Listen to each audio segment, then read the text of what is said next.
Good evening, ladies and gentlemen. Welcome back to the Racers Driving League for Season 17, round number 12 of the Championship. Welcome to the British Grand Prix here at Silverstone. Unfortunately, it'll be an absolutely fantastic evening of racing at this hallowed ground, the birthplace of Formula 1, the host of the first ever Formula 1 Grand Prix. I'm your host, Zach RC, here to take you through the next 2 hours of what should be, no doubt, an absolutely spectacular affair around this circuit.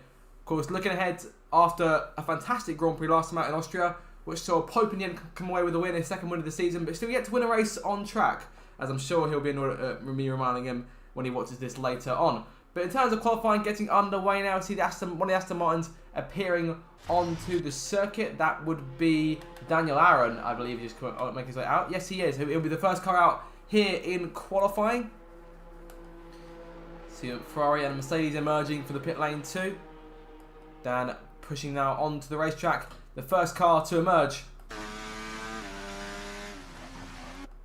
And off into Village there. So of course, last week's race, Pope came away with the win in the end, puts himself into third place in the Drivers' Championship. James shows the way though, after a late collapse by Haas in last week's race, with the absence of Landlord and Grumio's failure to score in the race, marked down as P16 at the flag. And of course, from there, no point score for Haas allows RB to close in massively in the race for the Constructors' Championship. So things should be very entertaining after last week's Grand Prix. Of Of course, in that case, extreme wets were in the mix for the first time this season. And given the British weather, you never know what you're going to really expect. Think back to season 14, a late shower in the Grand Prix allowed Che to come on through and snatch the win. Che's in the field today, he's driving for Red Bull in the reserve role as he usually does. As Dan makes his way up towards the right-hander of Stowe. And moving down towards the chicane to complete his outlap and start the first flying lap here in qualifying for the British Grand Prix. Of course, the home race for the majority of drivers on the grid. So down over the line then to start his first lap of the session. Up to down Hamilton straight and towards Abbey at turn number 1. Nice and smooth there. See one of the Haas cars here on the right into those turn 3. Locking up a little bit on the right hand side. Into the loop, keeping it nice and smooth, diving in. Not hitting that curb on the exit, pushing right back out down towards the Wellington straight. DRS in play for this part of the lap. 2 DRS zones, one the Wellington straight and one the Hangar straight. Into Luffield now. Very swinging right-hander, sorry. On the exit, pulling away, and now down towards Woodcote. And of course, the infamous run towards Copse. Careful making moves here. 2021 serving as a perfect example as to why you have to be millimetrically perfect going through Copse. If you're going to try and make a move position, look no further than Hamilton and Verstappen's collision has been talked about so much in recent years. Into Magnussen Beckett. Very tough combo of corners to get right. Oh, and there he goes down, proving how tough it is to get right. Almost spinning off into the outside barriers, but keeps it away from the walls. We'll move over to the Mercedes of Imrie, who's continue on. Down the Hangar straight, next car through in the first few line of cars to come through at set times. And up towards Stowe, second DRS zone out of play now. And it's a run towards the Bell chicane to finish the lap off. Enters into the left. We'll be careful of those sausage curbs in both corners. And careful with traction on the exit. Imrie towards the line, so it's the first lap of the session. It's a 1 minute 26.988. I imagine we'll probably see improvements to that as the session goes on.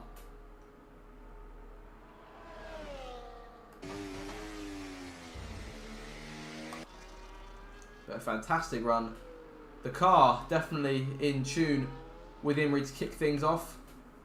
Of course, Imrie almost taking the win last time out in Austria, but a late problem, a late disconnect while in the lead. Saw his AI hit him to go back onto the tyres he previously switched off of. A late safety car helped him drag back a result, but at the end of the day, it could have been the race win. He's still hunting that first win of the season at the halfway stage. 65 points to his name. 7th place in the World Championship. 13 points back from the McLaren of JB. Here comes Ben over the line in the Red Bull. 3rd place for the Red Bull driver. 1 minute 28.3 his first lap. You see behind him, that would be the other Red Bull of Che, come through to start his first lap. Red JP4. 19 cars in tonight for the minute. Unsure if we're getting any late joiners. But as it stands right now, the bottom 4 will all go out in qualifying.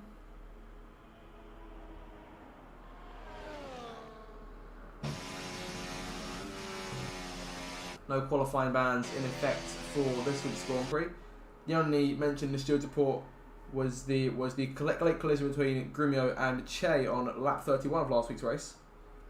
Both of them receiving penalties in the end, but no qualifying bans. Everyone's all set to go at it, and Grumio will go right at it. 1 minute 26.7, so Grumio tops Imrie's first time. And of course, qualifying, so we always see the form from the current champion.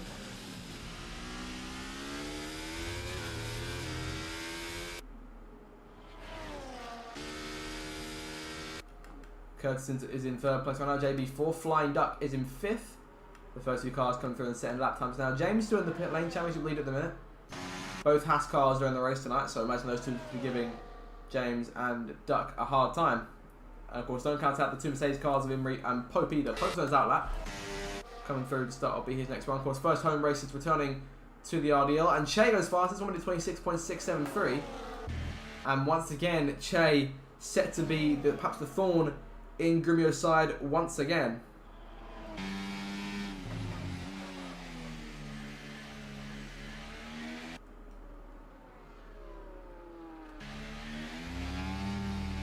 off the pace there on the end lap there. Lucky Lambert on his way through. He's on his out lap right now. Tufty Candy, debutant reserving in the Alpine tonight, replacing Alvar. So looking for a strong run in, I believe it's his first RDL race.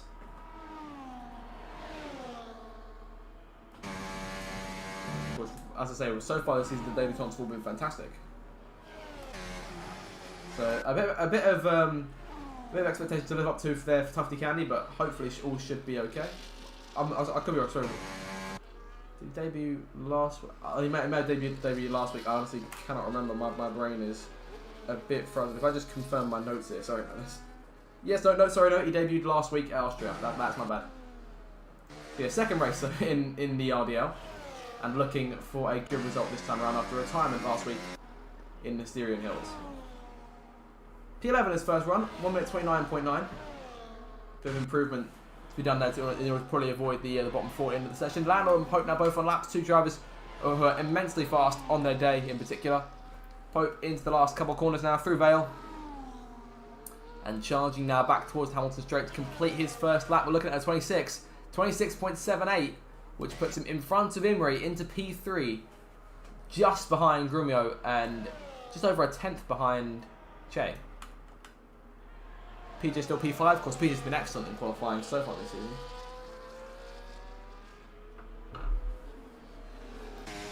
Yellow flag, sector 1 and 2, that's for Sauber and one of the Saubers on the Alpine. It's Websy on his out lap. Websy still P4 in the driver standings, the next driver closest hitting the 100-point mark. If he can finish if he can finish in 4th place or higher, or can finish 5th with the fastest lap, then he will reach that 100-point tally. Grumio 1 point behind him. JB is another 11 back to JB, between Websy and JB, and then from there it is 24 points between Websy and Imrie. Landon's invalidating his first effort, so a bit of concern there from the 3-time series champion. Because Websy charging through, but obviously on his out lap, so it won't be Landon won't be impeding him there. Lucky goes 10th faster than the McLaren. Just 2 tenths down on his teammate, just less than 2 tenths down on his teammate on this first lap. Not a bad effort at all. Lucky, so Flying Duck back on the racetrack. Grumio retired from the session. So that first lap, I imagine, enough to get him into second part of qualifying. Imrie retiring as well. Curtis off into the pit lane. Careful, limited there. Excellent. Lando back on a lap now. 1 minute 39 he set in the last one. Of course, backed off a fair bit to allow some of the cars on laps through. You see the Ferrari there of Red J doing the same thing for him.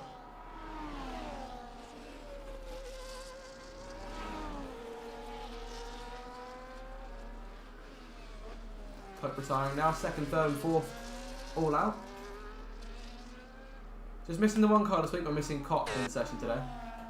In the Sauber, of course, had a solid run himself last time out in Austria. But Websy holding the fort there for the rim machines this afternoon.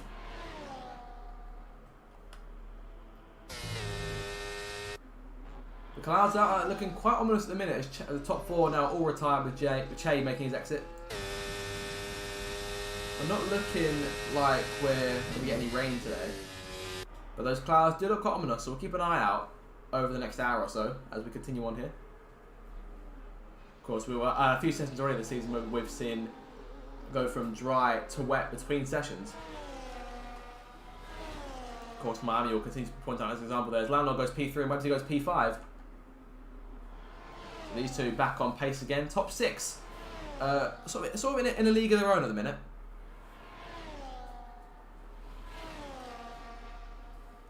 Of course, saying that, Imrie's about half second in front of PJ at the minute.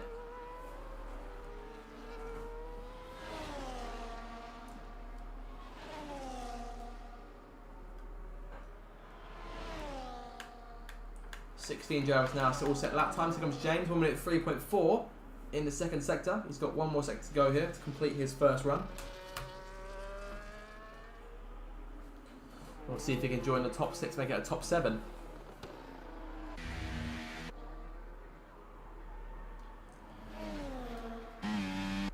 Yeah, 1:27.091. Just behind Imrich's time by just under a tenth, or just over a tenth rather. But an order established here. Websy and James, the leaders in that pack for their respective teams, and both Haas teammates and both Mercedes teammates, as well as Che and the reserve, mixing up this week in the Red Bull.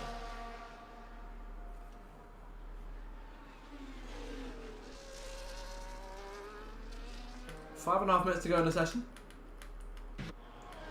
Ethan next car through to set a lap time. And Connie Goblin's still in the pit lane, but I imagine we'll see an exit from him shortly. I feel as though when we have four or five drivers that can be eliminated from this first part of the session, especially when there's no retirements in that bottom four, that can make things a bit more dramatic in this first session, which can sometimes be a bit of a formality depending on who we have in the race that evening.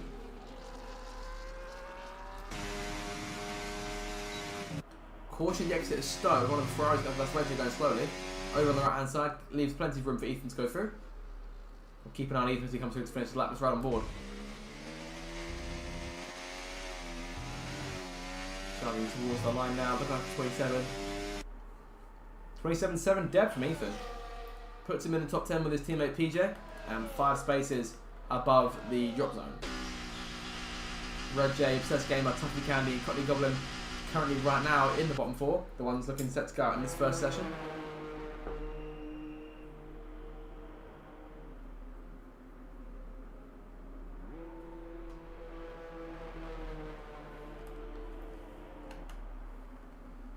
See one of the Red Bulls re-emerging back onto the circuit. That will be Ben.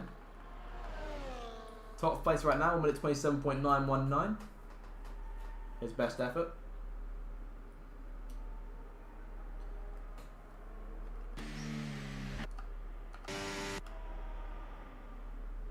Wait, no, sorry, excuse me. I'm still getting my colours confused. That is Flying Duck.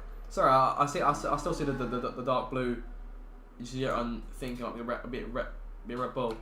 I'm stuffing on that. Ethan continuing on P10 at the minute. Still in P10. I imagine potentially we could see him coming in this time. Of course, already set the first lap that he needs, but whether we go for another one, not too sure. Kurtz is retiring there, P9. Could be risky the drivers below him start to improve. I'll see just what happens. But I'd say retiring too early is never too good a sign. I'd say me personally, if I felt like I could be at risk, I wouldn't say Curtis is a risk of me, but he's alright by about 7/10 or so at the minute.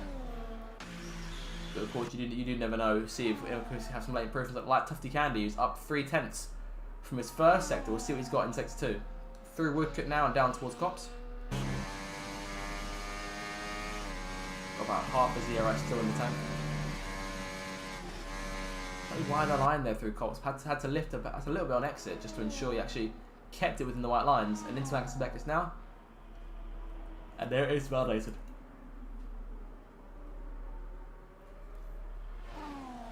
And we'll see what the split looks like here. He was down by half a second. I think he already backed off at that point. But can now save the back three to go again. And now we've got a Red Bull coming in behind them. That will be Ben. So these guys going when the track is a bit quieter. I'm waiting potentially for everyone else to come back out before going. They want to avoid the large train of cars who make their way back onto the circuit because getting stuck in that traffic, especially in the situation that some of these guys like Tufty Candy, for example, is in down P18, will be a concern.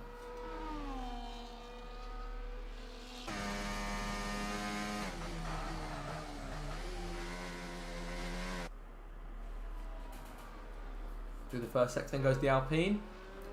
Out of the loop and onto the Wellington Straight once again. DRS going into play. Slightly late on the deploy, but as it comes towards the first sector split, we are looking at a 28.1, which is again 3/10 up, so as he was before.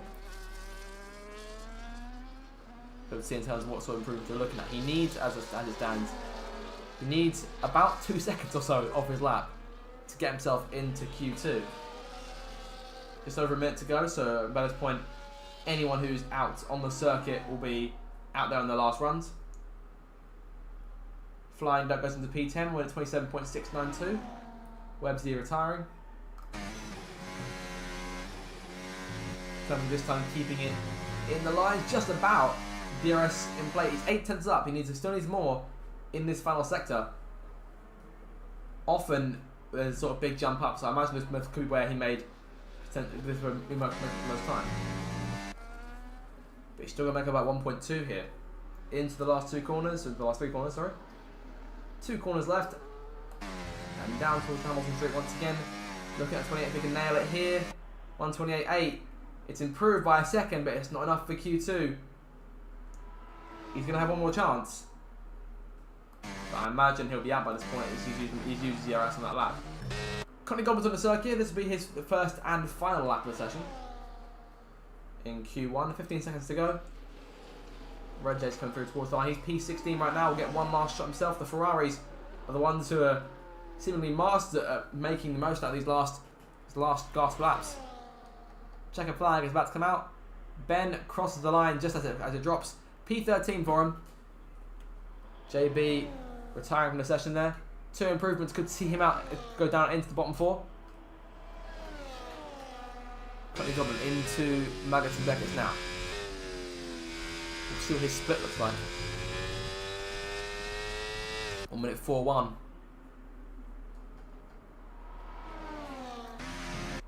Obsessed Gamer there in the bottom 4 right now, but could still improve, get himself into the next part of the session. His teammate Daniel Aaron's there at the minute.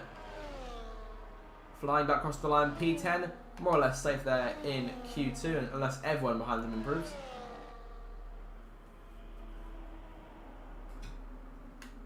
Connie Goblin into P16 in the end, just missing out. Dan is 6 tenths down, but doesn't really need to improve. The car behind has to catch him.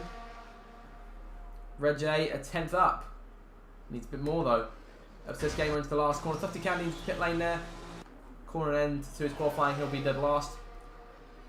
Obsessed Gamer over the line. P18 for him. It's down to Red J. See if he can potentially knock out Dan. It's a bit more in these last few corners. Dan could be set to scrape through into Q2 unless Red J can stop him. Red J improves, but it's not enough. Dan will sneak into Q2, chase up the session, and the 2 Haas cars following him home. Grumio second and Landlord in 3rd place.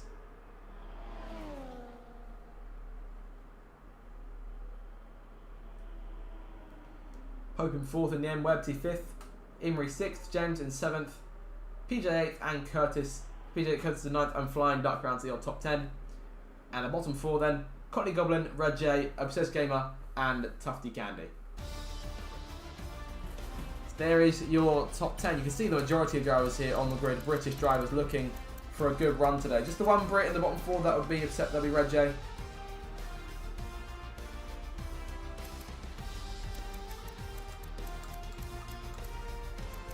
"11 Brits of the 19 on the grid, all looking to perform today. And I'll get a next chance to when Q2 comes on in just a moment.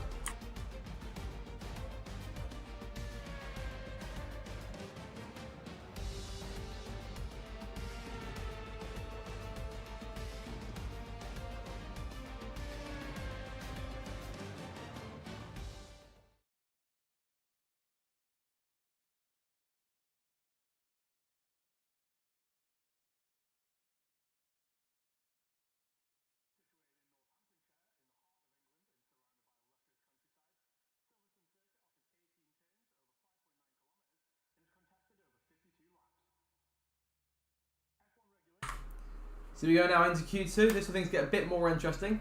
15 drivers will become 10 at the end of the next 15 minutes of fast laps. And we'll see from there who's got what it takes to get through to the top 10 shootout. Hope everyone's enjoying the stream so far. If you are, make sure to get subscribed for more future RDL action as we near the second half of the season. Today marks the halfway point. Saying that 13 rounds still to go, so we are more or less on that sort of bubble. Of course, the reverse grid finale will end the season in 13 rounds time.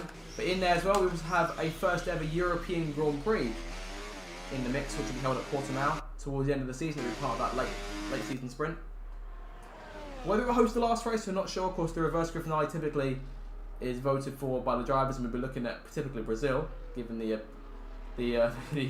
mass outcry just in general for Brazil to return to the final race of the F1 season. But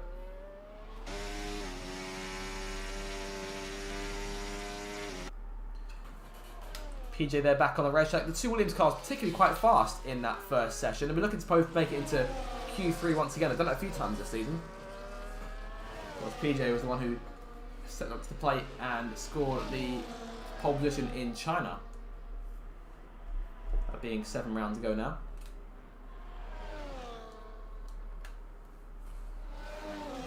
Both Red Bulls into Q2, Ben and Che, and Lucky in there as well, looking to give Che a bit of a challenge there down the Wellington Straight as they make their way through. Of course, no points off for qualifying, no point in racing just yet, at least in terms of racing on the drivers. Of course, Silverstone begins from there continues a run of rather excellent circuits they'll compete on. Of course, this race today, Hungary next time out, will be Belgium 2 weeks in advance. We will be looking at the Netherlands, that'll be Zandvoort, and then Monza. So a decent run of tracks ended at the Temple of Speed. Baku after that, to my memory, and then Singapore. So a number of exciting races all coming up over the next few weeks. In terms of today though, we're already looking at drivers setting their first flying laps. Let's keep an eye on Flying Duck here, speaking of flying. P10 in Q1, looking for... I'm sure it'll take more of the same in Q2, but we'd love to push up the order a bit. Solidify his place in the pole position shootout. Run on Baldwin here.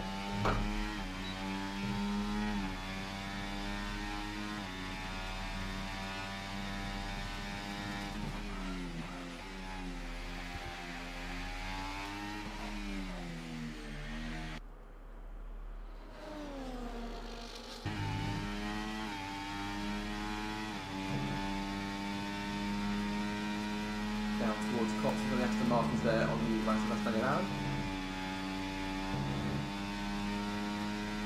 In towards Mekic now. Let's watch him run this corner over corners.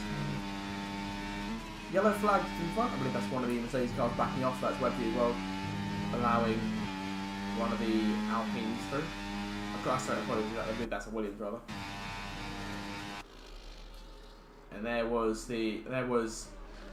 Lando as well, waiting there for the opportunity to get up for those guys to pass. Flying Duck then into the last couple of corners. PJ sets the first lap, 1:27.4. Coming in behind will be one of the Mercedes cars starting their first flying lap. Flying Duck goes second by just under 2 tenths. 1:27.594. Poked up some times now by almost a full second, 1:26.7. We've got Williams off the circuit there. That is PJ, who's just finished his first lap. Oh, and Bengalaro with a slide out of Village there.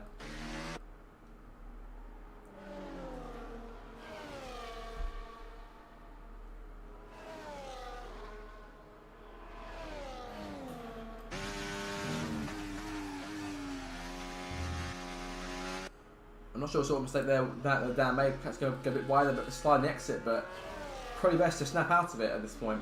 Of course, the traction on the exit not fantastic to be dealing with in some of the lower speed corners.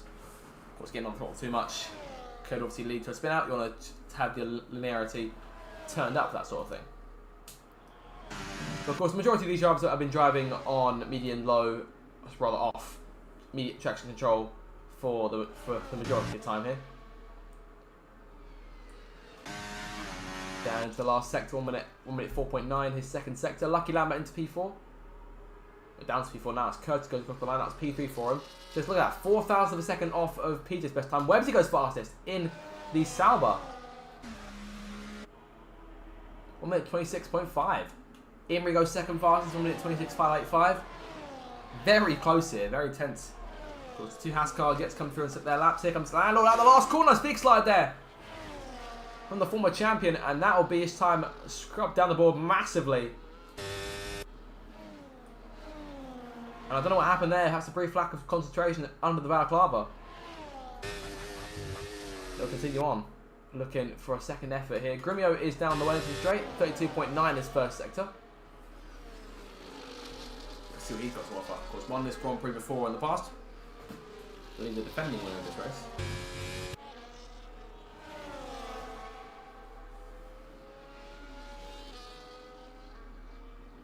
Down towards Cops.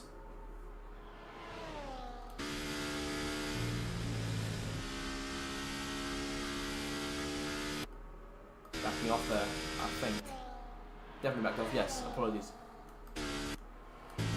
He's still sat there in gear 8, which I imagine is pretty funny. There we go.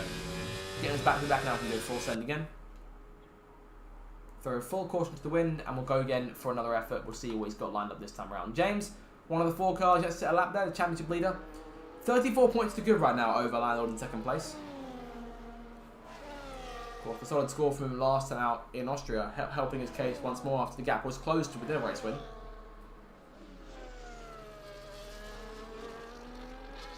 But that window now opens up once again.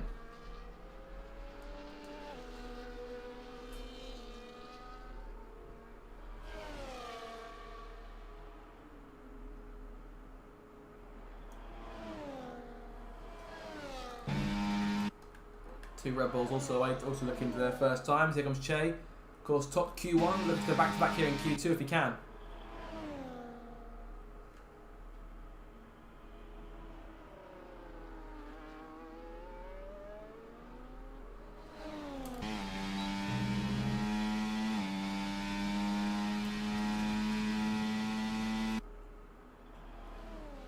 .6 in the first sector. Good lap there. Good thing to start this lap off. One of the McLarens backed off there in sector 3. That would be lucky when both McLarens come into the pits. Gaming James goes fast. He's on at 26.499. Half a tenth up on Webb's previous effort.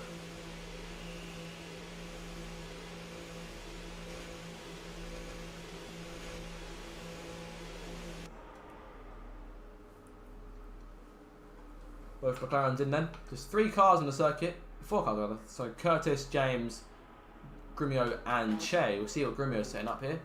He's into the last couple of corners now. Avoids the slide that Landlord made, and towards done looking at 26 here. 26.536. So close, but not enough to match James's time just yet by a few hundredths. But enough to slot himself in exactly 100 in front of Webbsy. And there goes Che into P4. Won at 26.565. Imrie and Pope right behind. 200 separate Che from Imrie. And Pope just under 2 tenths back. Curtis from there, about half second behind them in 7th. That's PJ in 8th. 700 in front of Ethan in 9th. And then just under half second to Lucky Lambo in 10th, coming on the last transfer spot. Look at the gap here between these guys. Less than a 10th cover in the top 5. And Pope about a quarter of a second back from those guys. The pace is immense, and I still get the feeling we'll see drivers coming out on fresher tyres, because commonly we'll see a few drivers using one of their old sets from Q1 to go against a banker lap and then go for their fresh one. So we'll get the idea as to who does that when. We could see Landlord do that on this run now, on his second run, on his only lap now. But we'll see what the full lap has to offer. Just gets out of the way for him. Of course, Landlord still sits right now as Haas's main chance to win the Drivers' Championship. 34 points back from James. A good result here could definitely help his chances and try and close that in, but we need to rely on things falling apart a bit for the RB in the lead of the championship. Which can happen. We've seen that happen before in the past. We've seen drivers look to be on course for a championship win, then things still go wrong. Of course, season 15 this time last year would be a fantastic example of that. Although the Ireland start will be his second lap of the session, and first on what I imagine will be those fresh soft tyres. So this could be very entertaining in terms of pace to see what he's got to offer. I imagine that the split times will be quite similar. We didn't see him make the mistake until the very last corner. Of course, he made that slide, and that's what scrubbed the majority of his time up, chalked his time down the board. His first split, 27.5. That's up by almost 2 tenths. So an improvement to start. So if he continues to exhibit that same pace, then the guys behind could be in trouble. But James still tops it. Grumio still second. As Haas continued to try and really recover their form. James retired from the session. Of course, Haas still lead the constructors, but the results haven't been fantastic in recent races. Of course, Landlord nabbing the win in Spain, but of course not here for Austria last week, so dropped a lot of points there. Put under pressure in that Spanish Grand Prix by Pope the majority of the way. Only Pope to fall foul of the bugged turn 14. which is unfortunate. Mercedes, a bit of bad luck so far this season, but it's still enough for P3 in the constructors for them. Third place in the drivers for Pope and 7th for Imrie, who has been dealt a bit say, harsher hand over the first 12 races. But Landlord towards the line here, getting off to glass tip hole. Not quite. P6, and that just shows you how close this top 10 is. Pope goes fastest, 1 minute 26.4. And now opening up a bit more. 3/10 covering the top 7 now. Curtis, PJ, and Ethan currently have the last 3 slots going into Q3 in the bottom 5. Right now, Lucky Lambert, Flying Duck, JB, Dan, and Ben. But Pope's up to the top of the session, and I think we could see him retire in a moment or two once he reaches the pit lane. Imrie on that lap here. Still hunting that first win of the season. What better hunting grounds to do at this one? Che retires from the session, calling it there. Gamir retires too, so majority of the top 6 will probably go out here. Imrie starting will be, I assume, probably be his last lap.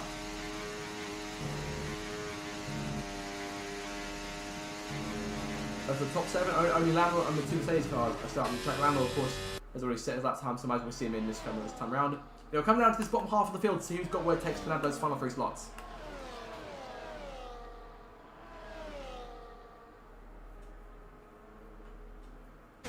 Lucky Lambert, P11 right now.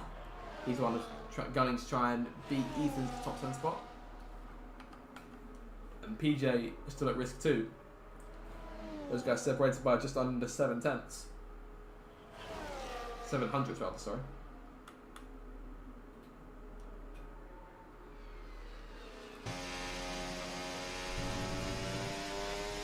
Landlord retiring then, so just poking Imrie that top 7 still on the racetrack.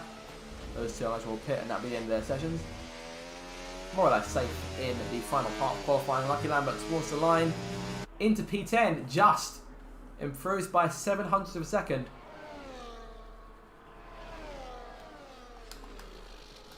Ethan now just outside of the mark. He's got some work to do here. Got a lot of battery here. Going for what will probably end up being his final lap. Will it be his final lap in qualifying, or will he move on to fight for pole position? Imrie retiring, so there's 3 spots left to claim. Because one of these guys locked into Q3 for sure, and 4 drivers improving. Minimum could lead to elimination for Landlord, who is at the bottom of that train. But those guys, the only guys who've set 1 minute 26s so far, those 7, they've been the ones to beat so far. PJ improving by 0.5 on his first sector. Lucky Lambert down towards Cops. Curtis on his out lap. Flying Duck going towards Woodcut now. JB retiring, calling an end to his session. P13 for him. That's one of the places decided. Ben on what will be his last lap. We're into the final minute now of qualifying. JB, one of those 5 drivers who will get eliminated at the end of the session. Dan comes through, start his flying lap. So the remaining 7 drivers all on laps here. Half the grid is retired, the other half still pushing to make the last part of the session.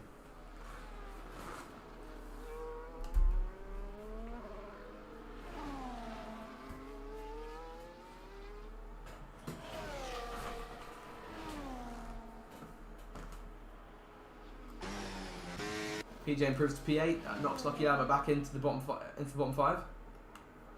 Flying Duck starts will be his last lap here. Checkered flag now fallen. Everyone now on their last laps. Ben is coming through into the last 6 now. 1 minute 3.6. Not too bad a lap at all there from Ben. We'll see what he can do in this final sector. Can he push himself into the top 10? PJ retiring from P8. 3 improvements would knock him out. Flying Duck also out. Flying Duck eliminated from the session, who will land at P12 at best. Ben of the line, P11 just out. The flag is there. Lucky Lambert's improving. He was up by 1/10 in the first sector. Down 1.2 seconds up. We'll need a bit more than that to get himself higher up in the bottom 5. I think we're seeing him go out here. Improves to P12, not enough though. Lucky Lambert is still just under 0.2 up. That'll be enough for him. Cott joining here, he'll start last for the race. Oh, slide there from Lucky Lambert. Around he goes! And that will cost him. That might cost... Well, Ethan's safe. He's into P10 and he'll breathe a sigh of relief as Lucky crosses the line.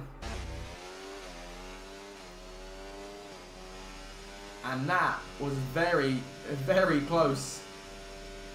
Lucky looked to be going into Q3 until the very last corner. He'll go out along with Ben, Dan, Duck and JB. Poked up to the session. James in second, Grimio third, Websy fourth, Che fifth. There's Imri, Landlord, Curtis, PJ and Ethan. Down at your top 10. Both Williams cars into Q3. Both Haas cars, both Mercedes cars. And Alpine and Sauber and Red Bull all by themselves. As pole position 2 tab gets underway next.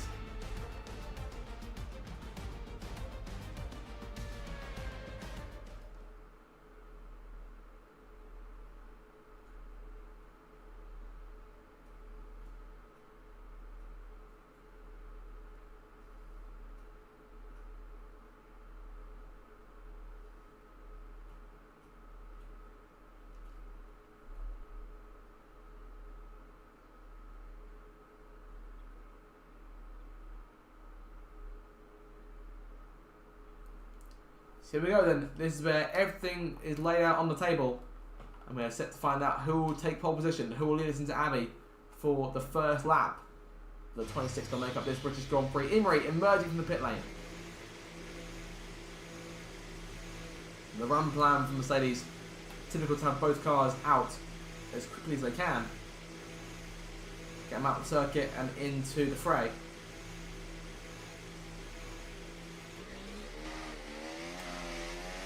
There, the Williams right behind them, I believe. That's Williams. Here it is, it's PJ Callum. PJ looking to add to his one pole position already this season. Imri looking to push forward. He's got a few already to his name across this campaign.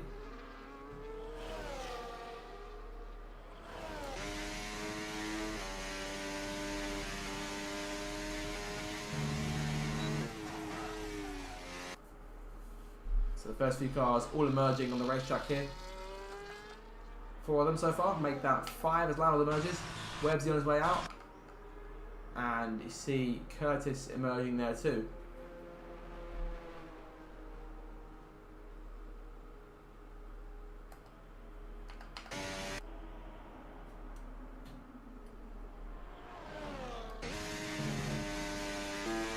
Charging through here on his outlap. Looking for pole position at his home Grand Prix. And still looking to say for that first win of the season. He's got 10 minutes to try and get on pole here.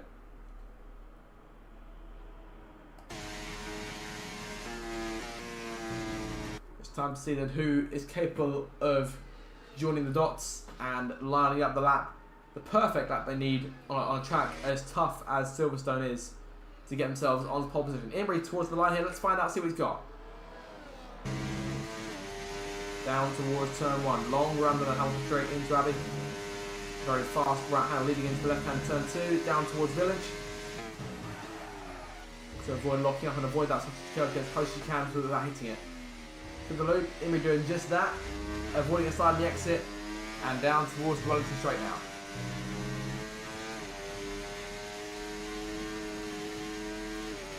End of the first sector, 27.5. And now into Luffield, the right-hander. Good exit, looking for Woodcote here. All the way over to the right side of the racetrack, hitting that curve. All the way on that curve there. He charges towards Cops, nothing but clean air in front of him. Got to nail Cops into the right-hander now. Fantastic run. And into Magnussen Beckett.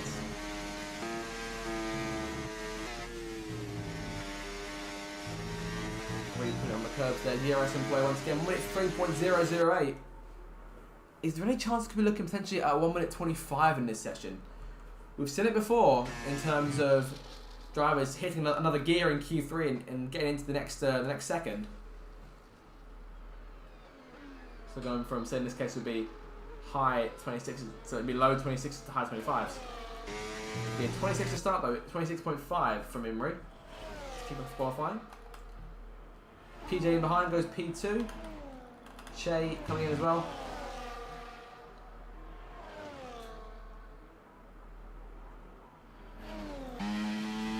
Over the line, 126.4. Provisional pole goes to Che. Pope into third place. Next car through will be Landlord.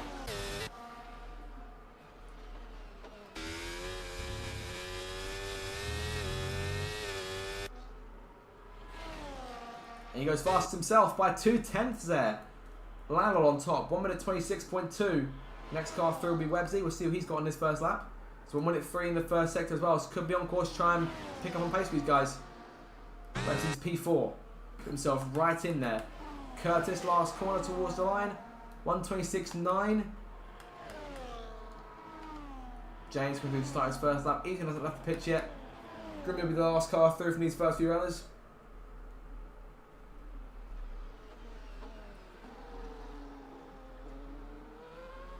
And around he goes.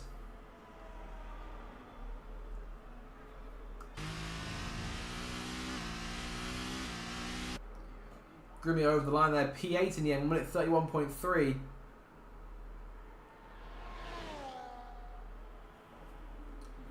And perhaps not the best start to the lap.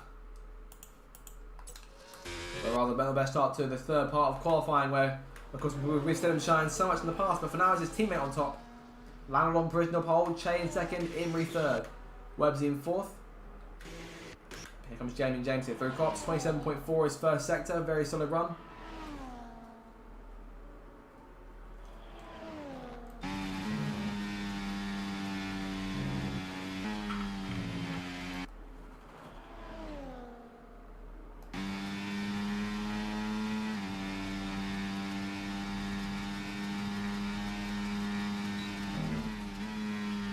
Into Stowe.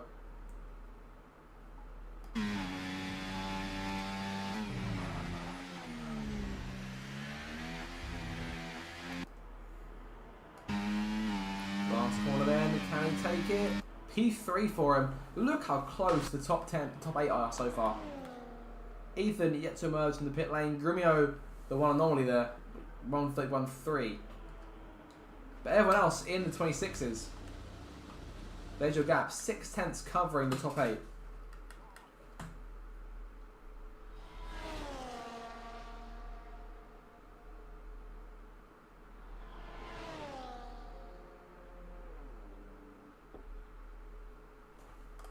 So all in all, a solid start to the qualifying there. The first runs, all fantastic. And we see Grimio still out on the racetrack right now. Looking to improve on that previous effort.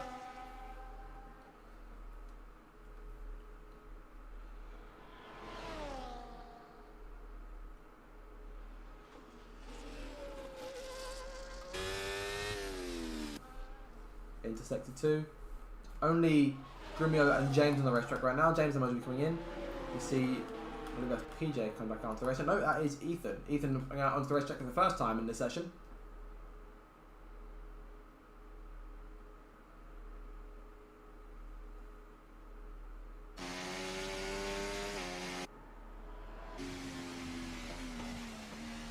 Emerges and looking now for a solid run to join the rest of the guys in the top 10.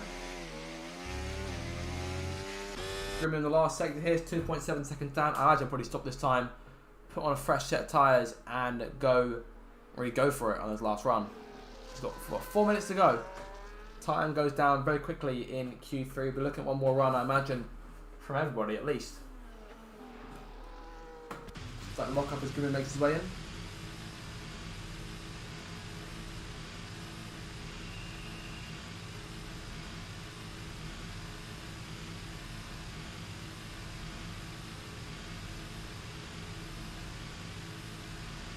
Than P9 right now, and now leaving with a lot of work to do in the race itself if things stay as they are. Everyone on the pit lane except for Ethan, who's looking at that first lap time. Here comes one of those Mercedes cars. That will be Imrie re-emerging back onto the circuit. Let's be careful not to hold up Ethan too much should he arrive on the scene.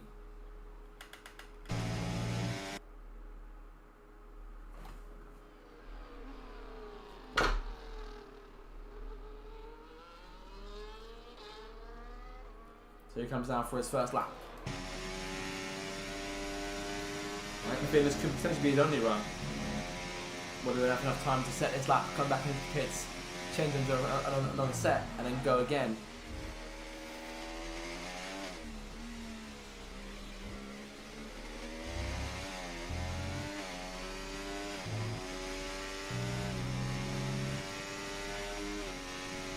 End of the first sector, Ethan 27-29 in the end. Not the fastest at first sector we've seen compared to the rest of the top 10. PJ's teammate right in there behind him, P8 right now. Looking to edge in front of his teammate in the qualifying battle. Imrie in the exit of Beckett's. P4 right now needs to improve by a quarter of a second. Get the temperature into those soft tyres.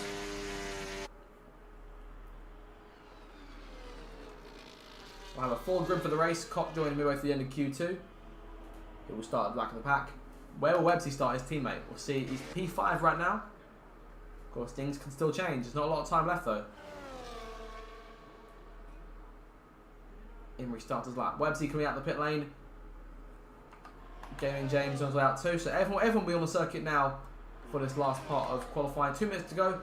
Ethan, 1 minute 3.7 in his second sector. Towards the line, it'll be a 127.2. Grumio still pushing here on his outlap on now on a fresh set of soft tyres. Really going for it now. Can we see him hop from P10 and knock the 0 off and go P1? I'll have to wait and see. Minute and a half to go. Landau, the provisional pole sitter, starts his, I imagine will probably be his final lap.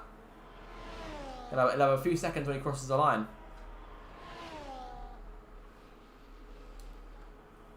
Majority of these guys on their outlaps here. And everyone should be able to come through and set a time. Yellow flag there. That's with James just got these guys on laps behind him. But Williams' car's on his tail. Ethan lets PJ go. PJ on the move now. James letting go too. Nice and easy. Mercedes cars coming towards the line. That will be Imrie into the last couple turns. He's 600ths up. He needs a bit more improvement in this last sector. He invalidates. And that could be costly for him. He hasn't got as much battery. I imagine they could be qualifying over for him. P4 at best. Pope starts his final lap. 30 seconds to go. Webbs will come through to start his lap. And James should make it in time without doubt. So everyone will get a one last lapping from here. PJ towards the line, must be his final run. P7 for him for now. Ethan is pit 2, P9 at best. That could be P10 because Grumio is 2 seconds up right now. Landau goes faster again. 3.3 up for Grumio now. 1 minute 2.6, his second sector. That's a fantastic time. The checker flag has now fallen. And this could be the pole time from Grumio, who's really gone through and put pedal to the metal. Oh, over the curb there, big slide. And that could have thrown it away for him. Over the line in the end, it's P6 at the flag. That could have been pole. Curtis improves to P8 over the line. PJ retiring the session. Landau could be set for pole here. Jay improves, but 8,000 of a second is the gap. Jay up by a 10th. Imrie invalidates his final lap with P4 from at best. Pope is a quarter of a second up from here. He needs another quarter to try and match pole or put himself on the front row. That's how close it is. 8 thousandths. Tense stuff. Just a bit of a slide there from Pope. Can he make it in time to get to the line? He can! Pope puts it on pole. Big improvement the last sector. James improving. Needs a bit more in this last sector. P5 right now. Here with the last 2 cars through to the line. Landau will join him, but Landau's finished his lap. James towards the flag. What can he do? P4 at the flag. Imrie into pit lane. P6 for him. Landau will stay P2. Pope puts it on pole in front of the home fans.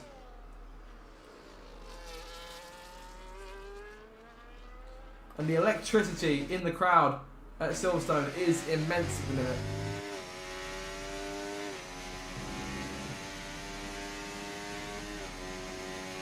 And that was a fantastic lap in the end. That last sector Pope cooking for pole position. He took the field to the bakery in that last part of the session. He'll lead the field to turn 1. Looking to have his 3rd win of the season. Have a look at your top 10 then. As qualifying draws to a close. Pope on pole. He'll lead Landlord to the first corner. Che lines up in 3rd place. James in 4th. Websy 5th. Imrie 6th. Grumio 7th. Bit of work to do during the race. Curtis 8th. PJ 9th. And Ethan rounds at your top 10. So that is qualifying. We'll be back with you in a few minutes' time to start the race.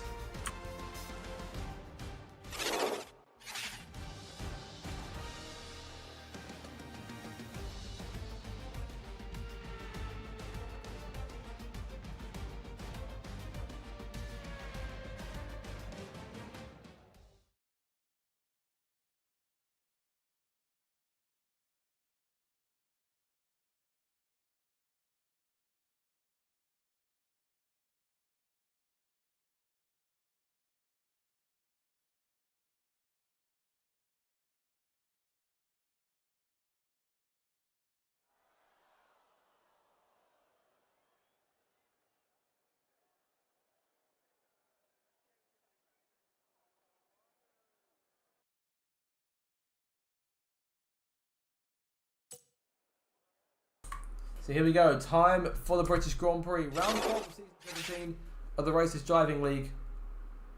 And we're in for a fantastic Grand Prix, I have no doubt. Less than a second covering the top 9 in qualifying.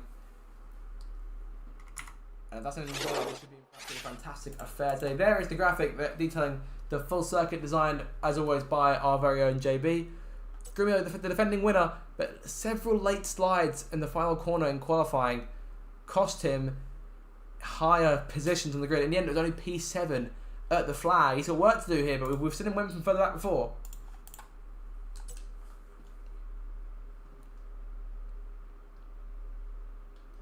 Have to wait and see as to who's got the pace.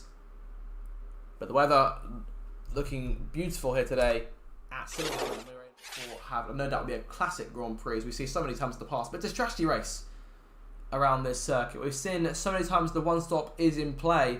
Quite a lot, short for safety car that really spice things up.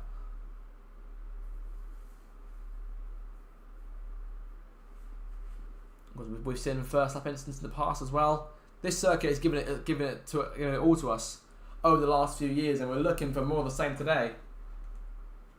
The big question though, can Landlord close that 34-point gap on James in the Drivers' Championship? And in terms of constructors' gap, is even closer than that. We're looking at just 4 points between RB and Haas as it stands right now. So a simple race victory perhaps for James will not only extend his lead in the championship but also allow RB to clinch the lead in the constructors.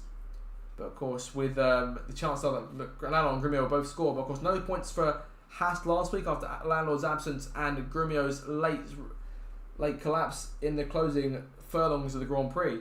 Saw him finish in P16 in the end. No points scored. He remains in 5th place in the Drivers' Championship, 1 point behind Websy. Websy, of course, also made Q3. Seconds away now from the formation up to get this one underway. And here we go. On, of course, one of the circuits that was reworked for F1 24. We'll see what it's like in a race trim. Let's have a look at your starting grid as well as the starting tyres for the race. Cott did not join us for qualifying. He joined midway through, so he'll start dead last on the mediums. He's joined by Tufty Candy in his second RDO race on the mediums as well. It's all soft tyres for Obsessed Gamer and Red J on row number 9, as well as Courtney Goblin, who just missed out on Q2, also on the soft. So Ferrari looking to go longer on that. Okay, sorry, looking to go shorter on that first stint, going full push. JB qualified 15th for this one. He starts on the mediums alongside Flying Duck, who looks to aid the push for RB's Constructors' Championship lead back after losing it earlier on the season. Lucky Lambert starts from P13 on the grid. He's looking at mediums. On the inside of row 7, it's Daniel Aaron. We've got Peter of his highest qualifying position. So I think since return to audio early this season, he starts on the soft this race. Ben lines up P11 for Red Bull, continuing his brilliant start, looking to score some points today if he can push in front of the 2 Williams cars. PJ and Ethan on row 5, both opting for the yellow medium tyres. Curtis lines up P8, he's got Grumio, the reigning champion and defending winner here, alongside him again on the soft. Imrie still looking for that first win of the campaign. Mercedes looking good in the last few races, looking to push with Constructors' Championship charge. He lines up P6 on the mediums. Websy starts from P5, 4th in the standings, could be 5th if Grumio outscores him by just 1 point. He starts on the soft, like everyone in the top 5. James remains in the championship lead, but this is down here. Will lose a few points to Landlord in the hunt for the title. Che starts third. I can confirm Che now put down as a Red Bull driver for the remainder of the season, and a full-time seat. So looking for points today. Landlord lines up P2, the main chaser in the championship, and Pope lines up on pole in front of a packed house here at Silverstone, who are on their feet. The crowd in full song here. 11 drivers on the grid, British. But who's got what it takes today?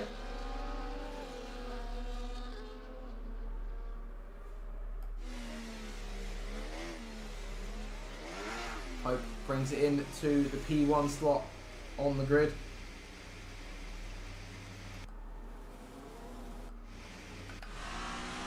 Can't go back, lining up in that last good spot. Grumio, James and Lucky all missing their good spots there.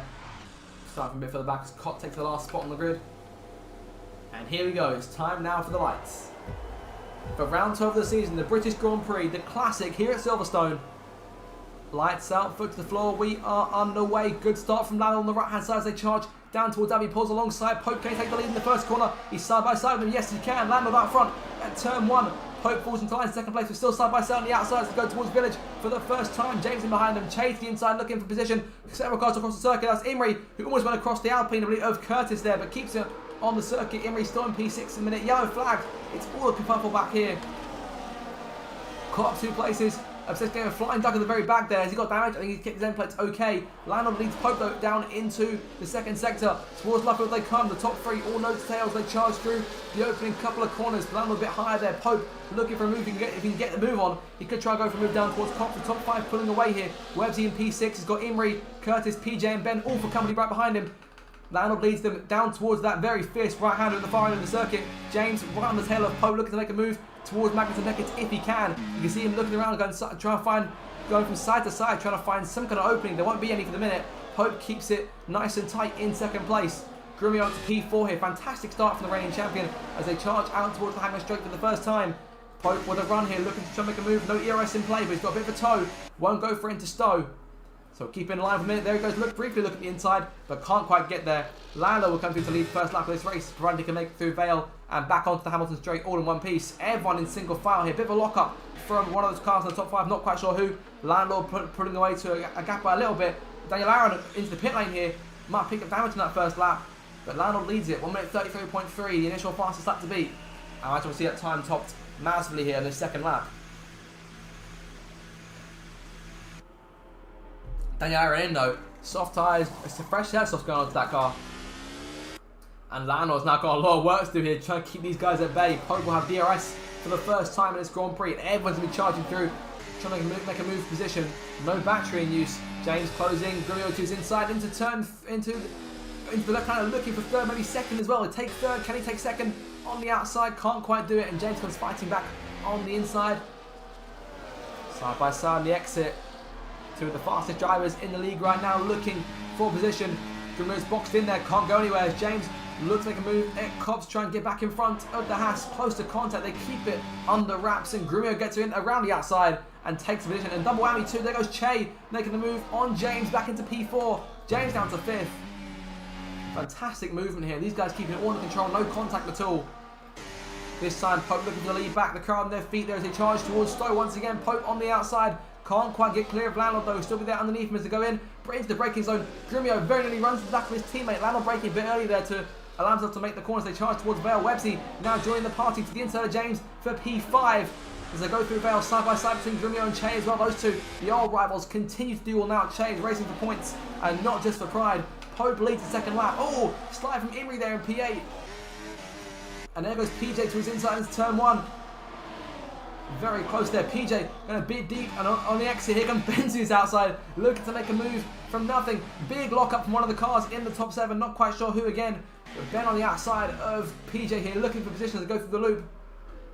It's side by side, dead even on the exit, around the outside. There goes Ben. Oh, a bit of a squeeze there between him and PJ. Webbsy charging past Che. Those two side by side in the run towards the left-hander.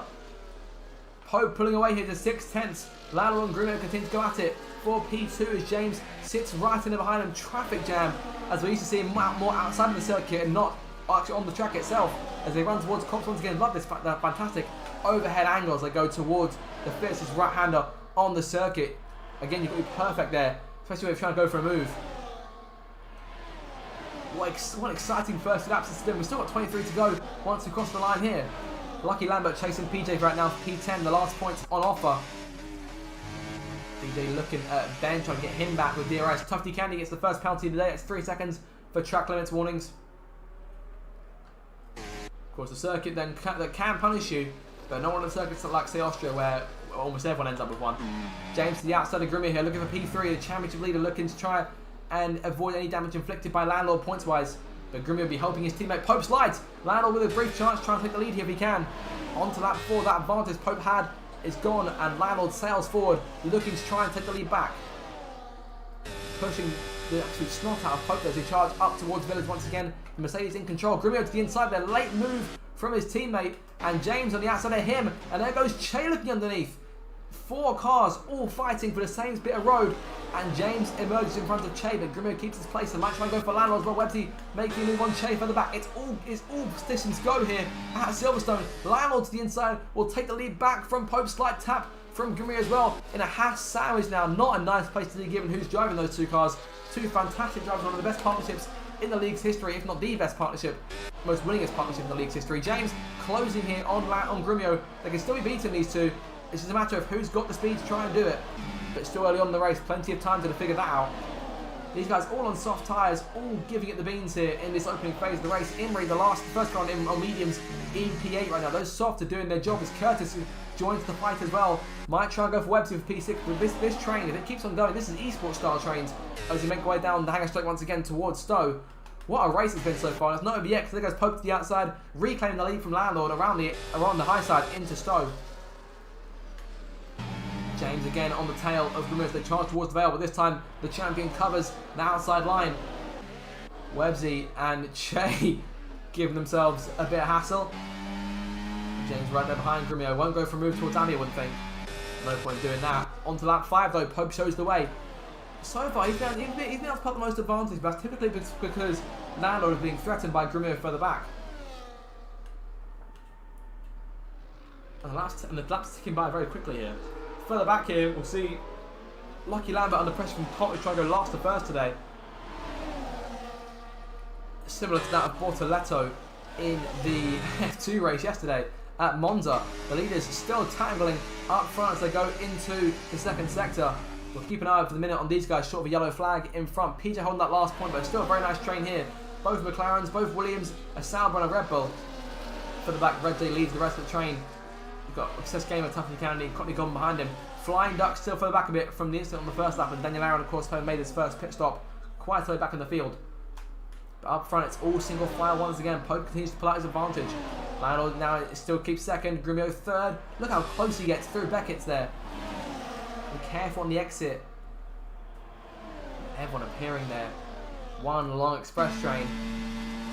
Landlord though breaking that train, going to the inside and reclaiming the lead from Pope.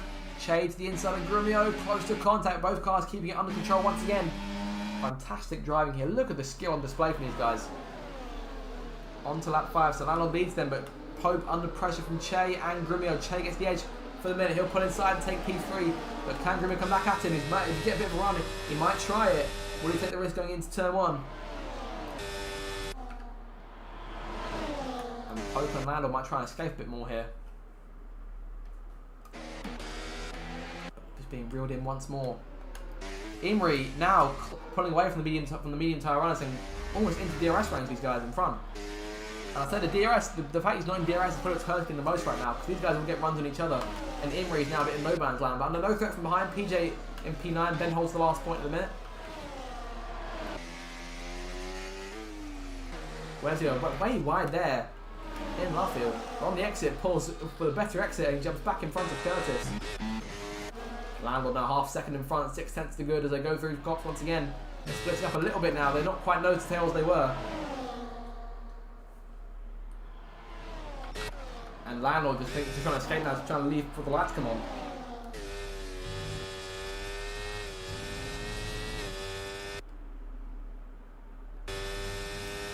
6/10 in front, but that'll close right back up again as Pope gets DRS. Imrie just outside of DRS, but if these guys keep on fighting through Vale, then he might get those crucial tenths that he needs. And on medium tyres, if he can keep these guys while having better wear on his tyres in this first stint, though, he could be in a good spot for later on in the Grand Prix. Whether we're looking at a one-stop here, not entirely sure. Typically, we'll see mediums are hard to play. Oh, Websy! Websy spinning around! Just in front of Imrie, who clears him. And Websy in a dangerous spot on the racetrack. Manages to keep it under control, keeps it away from everyone. But gutting there. Websy down to P14, the lead pack now quite a way in front of him. Gutting there. As Pope and Che go for position. Pope falling out of favour here. He's on the outside. James goes through. Pope down to P5 here, the pole sitter. All of a sudden, downing tools there and downing places as well. And Imrie again just outside of DRS range of what is now the top 6. James making a move on Che for P3. So Haas 1-2 right now. Landlord going without challenge. Grumio fending off the field for him. 10 points game right now between Landlord and James. The Grimmy Championship get down to within a race victory once again. They're bringing it down to 24 in at the hunt for the title as we near the halfway stage of the season. But will Grumio get restless? Will he try and go for a move himself? He will go for the move. Looking to the outside, but Landlord keeps it in front for the minute.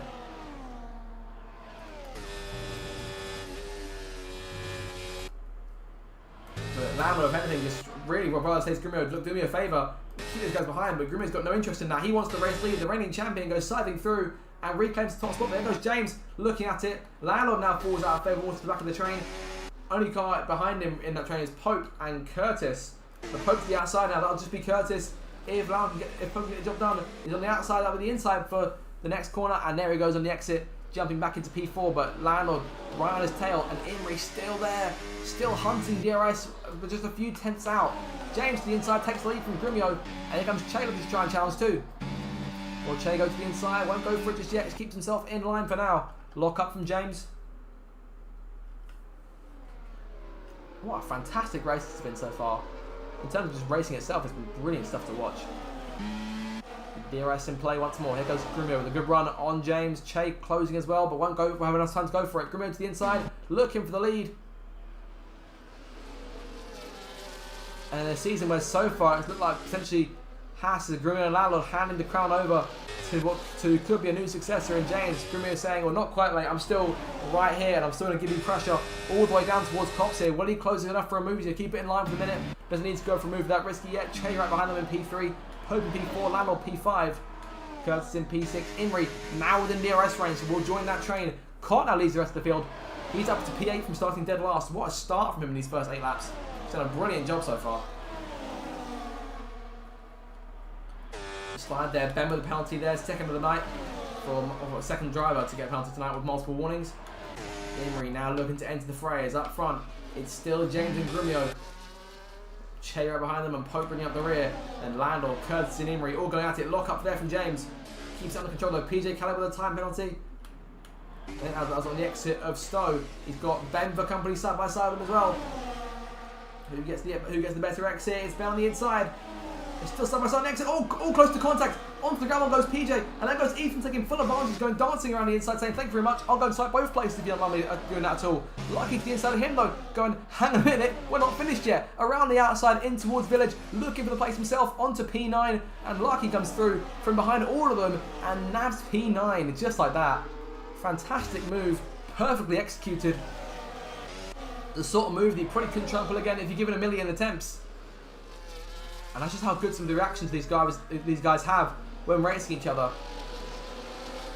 But PJ, just that little bit on the gravel side by side with Ben, and that was all it took. He's down several places and now outside of the points.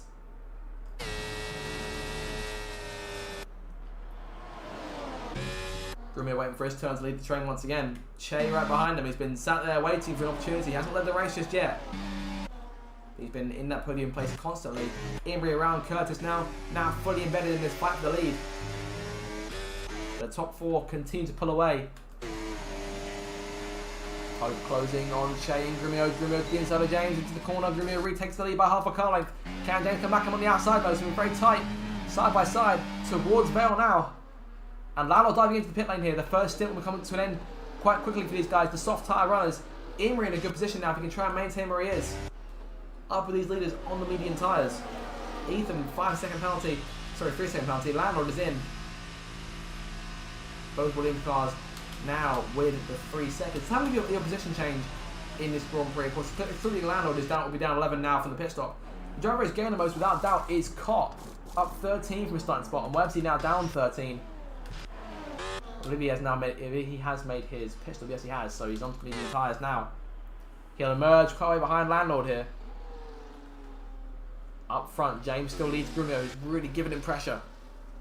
Behind them, Chase still there, Pope and P4, Imri P5, those guys, the Silver Arrows looking for points.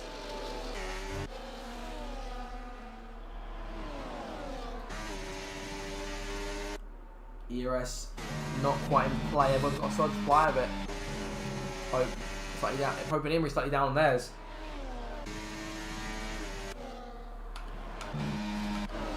Look at this, Che keeping right there in the dirty air over 2 cars in front of the Haas and the RB, the 2 main protagonists in terms of cars in the title round of the constructors. Grumio around the outside, taking charge himself for a little while now.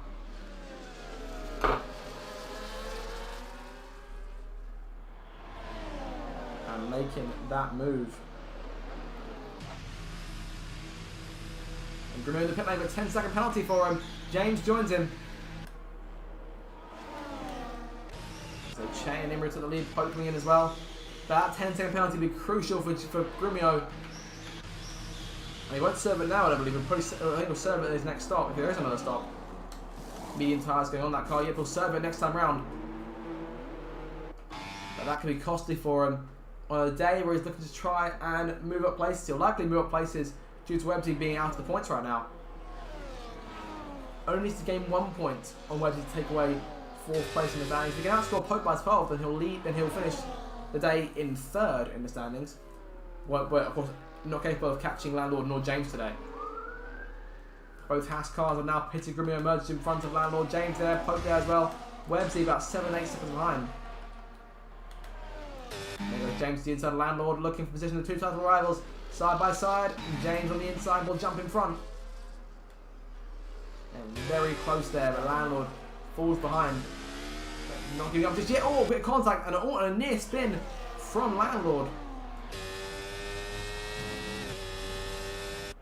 But keeps it under control, keeps it in DRS range, no damage done to that car.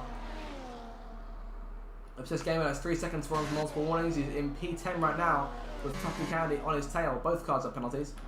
James now in front of Grumio as well. Fantastic stuff. Che and Imri going for the lead. With Che and Curtis both in. Imri stays out on those medium tyres. He can go a bit longer on this first stint. But the question is, where does he then go? He has to take those medium tyres as long as he can. Right now his advantage between him and James sits at 23.7 seconds. And of course, he's already on the soft. He's on the medium tyre, so he has to go a bit longer. Either go a bit longer and change onto softs, or pit sooner and go on hards at the end. But of course, I imagine he wouldn't want to do that. But see PJ on the hard tyres. There's 2 Ferraris back in the field there. Cotney and Red J dueling for position. Daniel Aaron back in the pit lane there, looking for a second stop of the Grand Prix. I imagine onto a set of hards or mediums to go to the end. Of course, only made his first stop onto a fresh set of softs. He's still got to make a mandatory change onto a different set of tyres. In he comes. That'll be mediums going on. He's away. Good stop, Master Martin, keeping him back in the race. James in P7 right now. Flying Duck, the last of the cars. I think still yet to make stops in terms of top 6. Caught in P2 now. He's running down Imri position. Of course, one of the drivers who started on medium tyres. It's quite an even split between the field. Not an exact split, but still even. There's a variable number of drivers who went for soft and a number of went for mediums as well. You can see the cars who have pitted versus the cars that haven't. Lucky holding on to P3 right now. He's still got Ethan for company after that incredible move. In come both Ethan and Ben for their first stop to the Grand Prix. I imagine perhaps onto a set of hard tyres.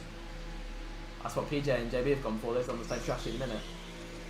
That means Lucky moves into P3, can go a bit longer. Flying Duck will stay out. James now sitting there in control of his train. He's got Grumio, Landlord, Che and Pope all behind him. Curtis a bit further back as well. Tufty Candy, 10 seconds for speeding in the pit lane.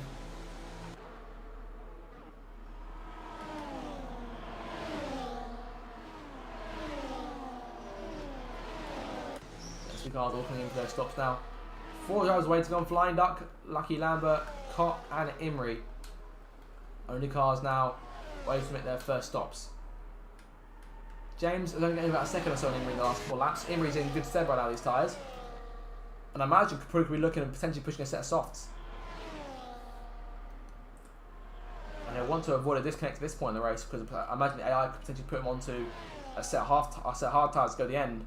And given the pack he's fighting, a set of a set of hards probably wouldn't be what he's looking for. He'll be wanting the soft tyres to go to the flag on. But how long can he make those soft tyres last? We saw these guys go for about 8 to 10 laps on the softs. So imagine we'll probably see him in around lap 17. So a brief slide into Vale. Keeps it under wraps though.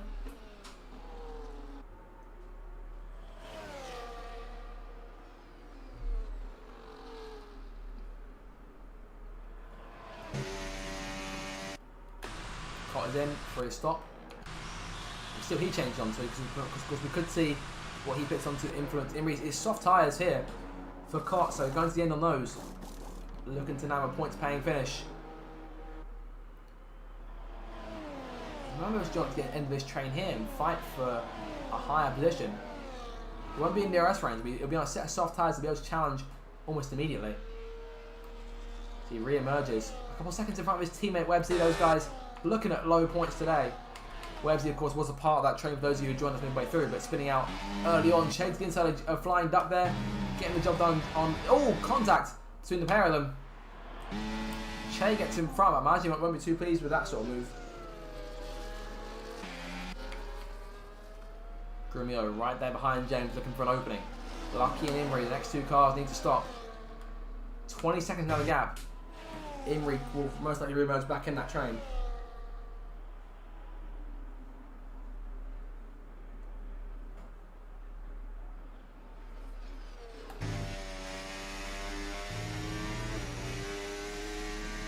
Staying out once again, Imrie continues on.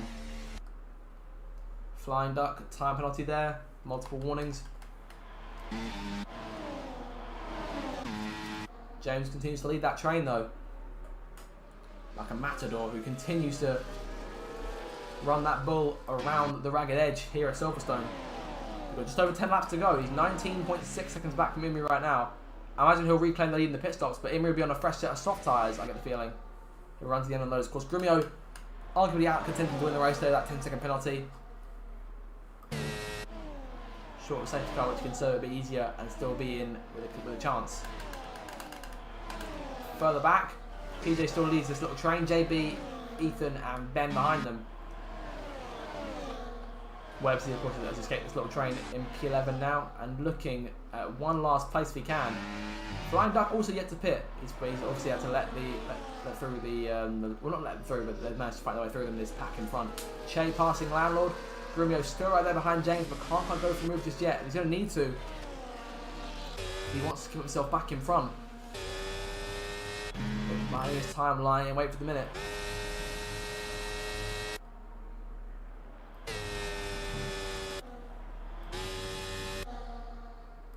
Grumio, one of the masters here of putting drivers under pressure. Think back to Zandvoort last season when these two tangled for the race win. It was Grumio who emerged on top just about. They moved on the last lap. It wouldn't surprise me if we saw this time Imrie in. And Lucky Lambert will join him. We'll see what sort of tyres the Mercedes team put him onto. It looks like it'll be soft tyres. Yes, it is. Can he take those tyres at 10-11 laps to the flag? That's what it's time to find out. Lucky Lambert's in. Here comes James in the last corner. Will emerge back in front of Imrie. Now Imrie can't push those tyres too much when chasing position. James takes the lead. Where is Imrie? There he is. He will emerge in P8. Maybe P9. Be P9 for him. He emerges behind Cott. Just looked a bit later, but now on soft tyres, he can use to try and close in on the top of the leaders. James now back in the lead. And so this is the race for the top spot now. Grumio going for moves to the outside of the racetrack into the left-hander. James forcing the long way around. Lock up there. Big lock up from the Haas. But keeps his nose in there. Looking for the opportunity to make a move on the exit. Can he pull alongside? Down towards Rutger. Side by side into Kops. Someone's got to give here. No one will give. Grimio inside. Retakes the lead. And Che looking to take advantage too. He's going to go to the inside of James into Maggots. Almost trying Grimio too. He's going to almost stick his nose in there. Che in second place. Of course, he's hunting it now. He'll be his first full-time win of the season. A good 25 points will push him perhaps as high as... Well, actually retakes the lead here. Push him as high as around P13. Oh, contact there. James reclaims the top spot. Che trying on his inside. Couldn't quite do it. Coming down to P3. Couldn't P4 if Lando gets his move done on the outside. That'll be the inside block for the second part of the chicane and jumps back in front. But Grimio looking for a switch back underneath. Down the Hamilton straight. We never really saw a redo of the collision we saw earlier.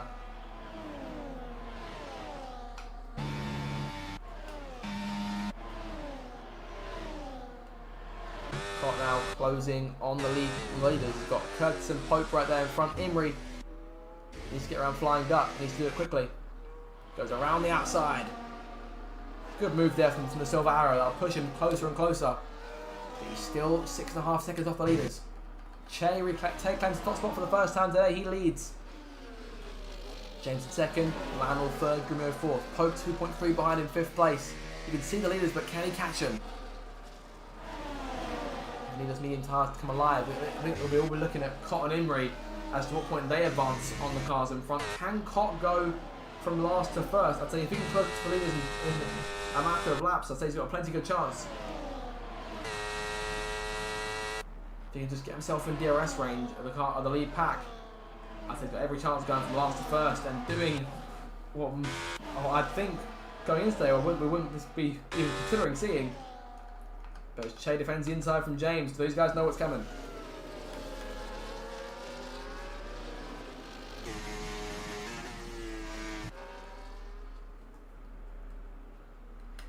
Curtis, the first target.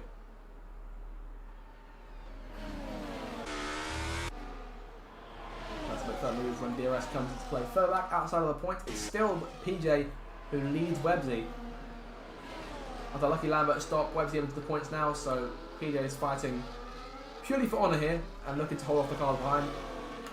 JB, chances are could potentially be looking, if Imrie can somehow have a podium from here, then JB will lose P6 in the standings. If Cott can also have a podium finish, he may lose P7 as well. And the Laren 3-second penalty there. Half the field with penalties at this point. The only one who doesn't have a track limits penalty but has seconds to be put on his time is Grimio, of course, has the pit lane penalty, as does Tufty Candy, but Tufty Candy also has track limits penalties as well. Che in control still. Sorry, James in control. Che is in second. And Halfcar's falling away a little bit here. Cott is there. Imrie looking to work on closing that gap on the soft tyres. You can't burn them up too much though, because if he's going to try and catch those leaders, he's got a lot of work to do. Cott making a move on Pope. He'll take Pope. Curtis takes Pope too. Landon in second place, side by side with Che on the inside. More typically it's the car on the outside at first, then the inside for the second part of the chicane, who gets out in front, and Che will maintain P2, but James pulls away to 6/10. 8 laps to go. Top 8 all in view there.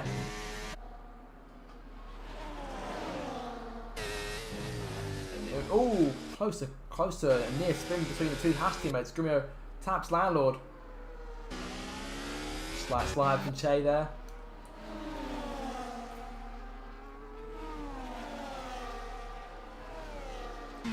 Che closing, but merely just getting the gap back off of James. Cott passing Curtis now. And 2.3 seconds to close down. If Cott's got a chance of taking this race win.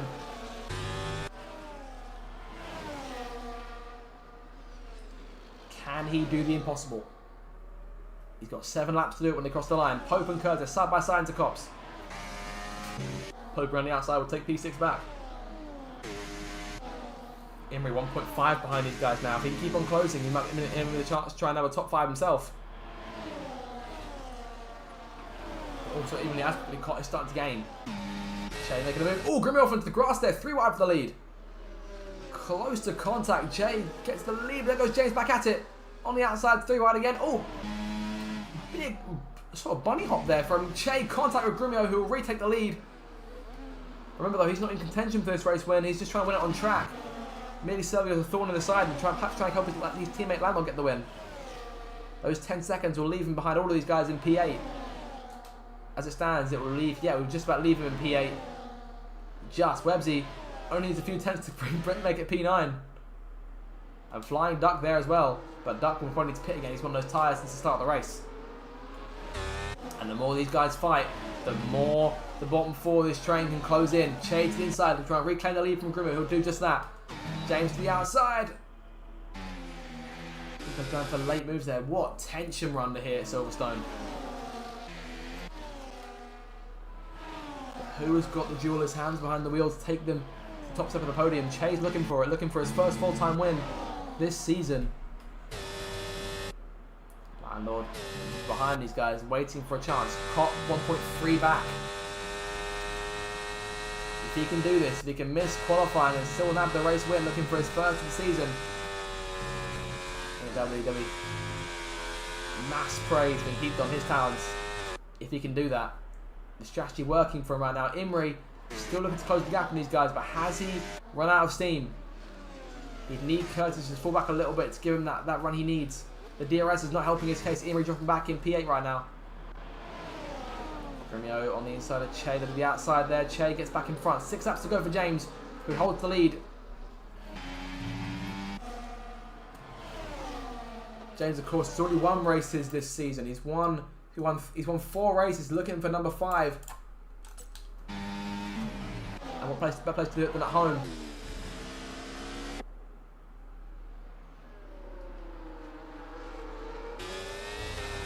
Grumio, if anything, holding Landlord up at this point.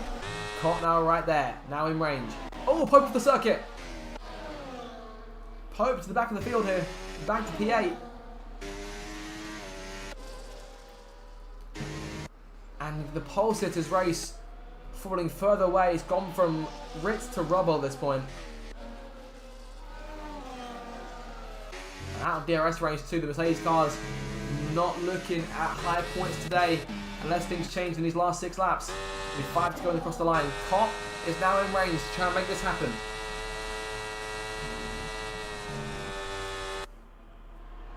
Grumio, his first target.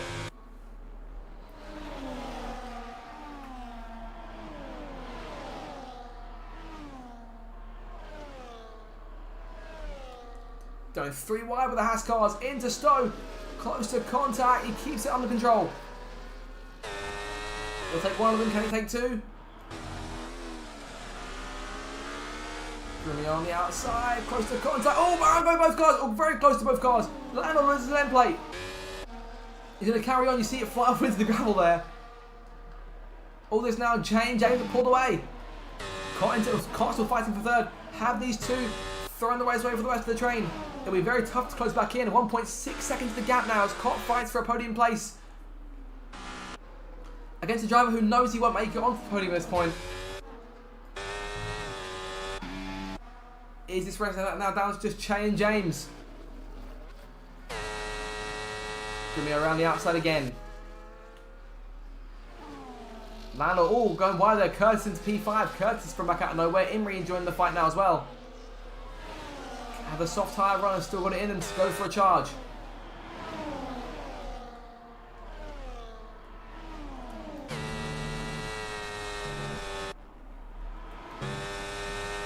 And Cott, again, they're still behind Grumio, losing time to these guys in front.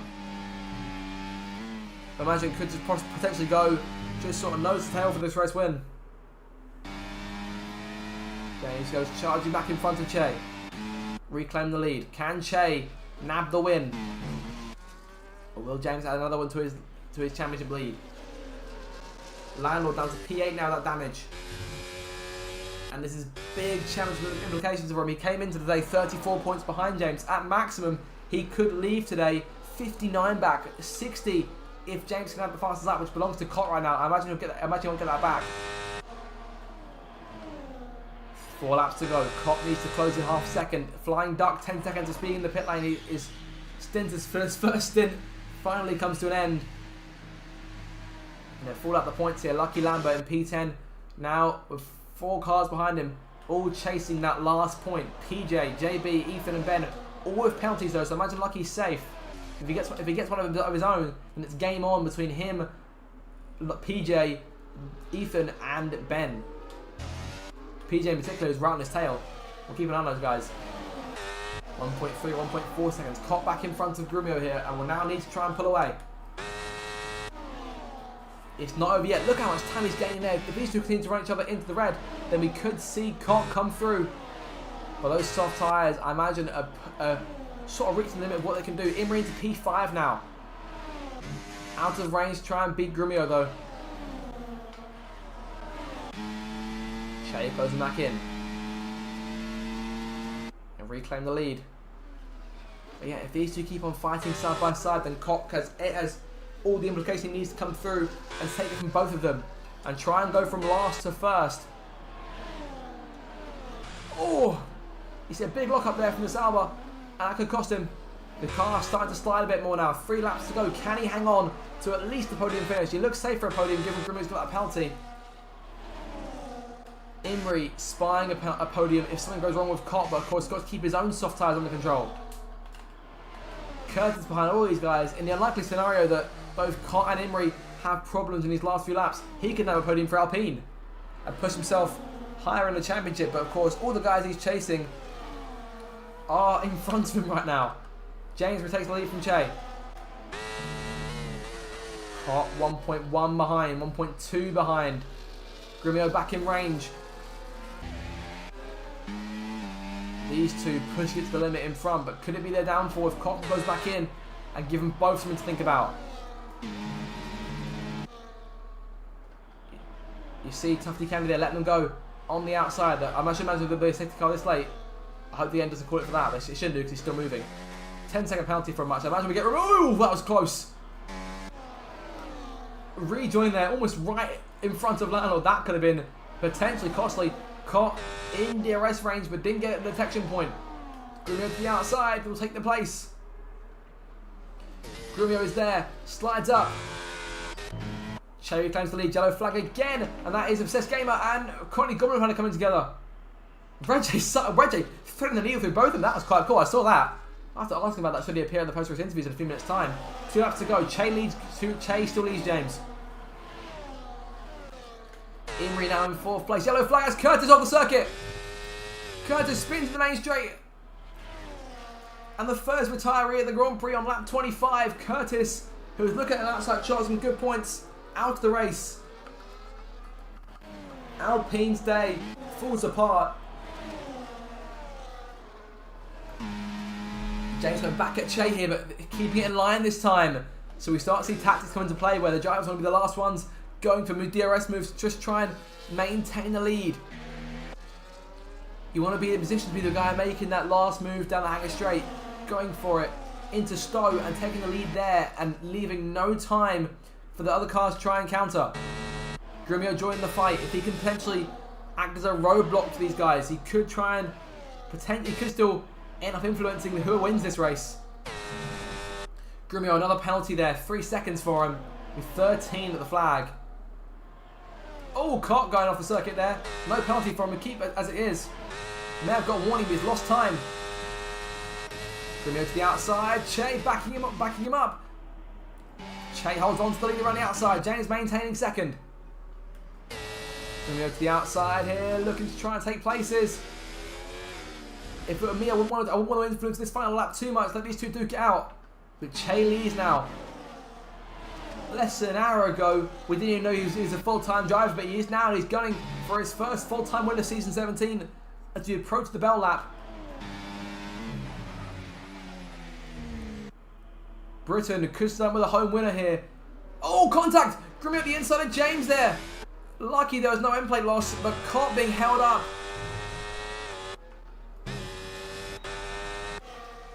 And Che now 7/10 in front. This could be his race. If he can just hang on. This is the showpiece at Silverstone as they come through Luffield once again for the final time and into Woodcote and down towards Copse. Look at that, 3/4 of a second now in front. We may have been robbed of perhaps a grandstand move down the hanger straight as James slides there. Cott's potential dream of a last to first will be a last to podium in the end. But I'm sure he would have been sniffing that race win. Grumio's 10 to 13 seconds means he won't even finish in the points this rate. We could see him perhaps down in P9, P10 at the flag. But this looks to be Che's day. Looking to win this race for the second time in 4 seasons. Grumio right behind James, giving him pressure all the way to the flag. James will not win this one. He will be denied. And for the second time, he won it in season 14.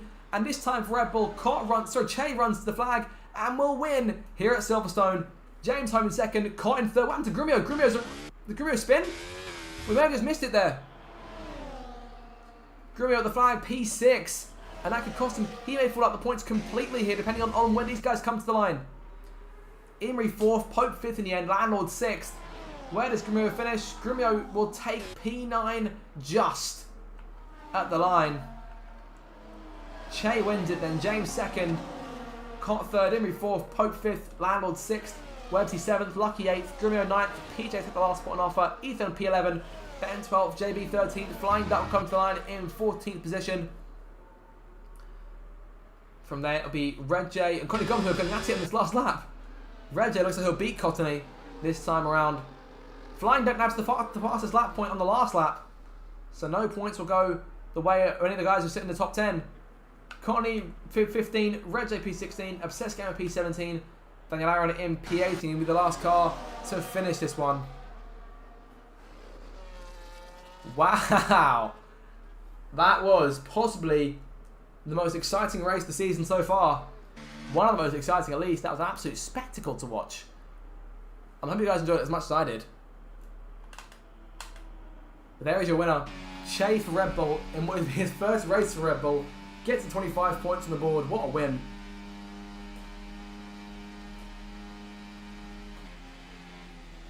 Cott takes driver of the day and well deserved. Even though Che withstood monumental pressure for that race win. Cott came so very, very close to a dream result as he looked to go last to first, but Grumio served perhaps as the roadblock there. If he joins us in the post-race interviews, we're asking about that. But wow, that was very, very tense.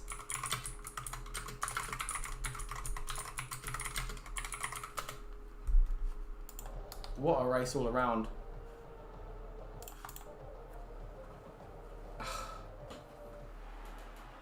There he is then. Che takes the flag and takes the win for the first time this season. I can already see him in the process interviews. We'll get to talk to him in just a moment. James 2nd in the end, and Cott will take 3rd. We could potentially get all 3 of our podium finishers in here. And we have all 3 of our podium finishers, or briefly. I saw Cott join, we could see him later on, but we've got to talk to these guys because that was absolutely monumental racing. Gentlemen, that was nothing short of fantastic. But congrats to both of you. Che, will come to you, mate, first on the race victory. I mean, an hour ago, we didn't know you were full-time, and now here you are. You got your first win of the season. How's that feel? Yeah, pretty good, pretty good. I mean, I think now I've won 3 on track in the last 3 I've competed in, which is pretty good. Well. But that was honestly the sweatiest race I've ever done. I'm dripping. Absolutely dripping.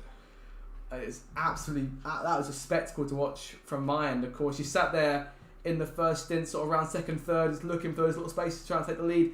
And then, obviously, Grumio came in the late stages, potentially held Cott up. Did you feel like Cott potentially could have been the threat on the soft tyres, trying to nab the win from both you and James? He could have been, but I think he had too much work to do from catching us. Because, obviously, DRS trains on this track are crazy. And it's hard to get past each other without getting rid of all your battery. Even if you've got the tyre advantage, it's hard. But to be honest, anyone could have won that in the top 8 or whatever it was. So that was crazy. Talk to me about the actual the driving standards in general was fantastic. There was very little contact throughout the race. I mean, it wasn't until the very end that you actually managed to pull away to about 6-7 tenths. It's probably the biggest gap we had in that battle all day. So, I mean, do you feel like you really? I don't know. I mean, I'll just give me your thoughts on that, mate. I think I just capitalised on the people battling behind me, and luckily, I'd say battery at the right time. So I think going into the last lap, I had 100% battery, which was pivotal, I think, just for the win. Yeah, this minimal contact. I think once there might have been a few taps because it's literally so close to each other. But it's pretty clean other than that. It's fantastic to watch, especially when it's clean as well. It definitely helps us. Perhaps as you continue on full time, could this be the start of more wins this season? After that.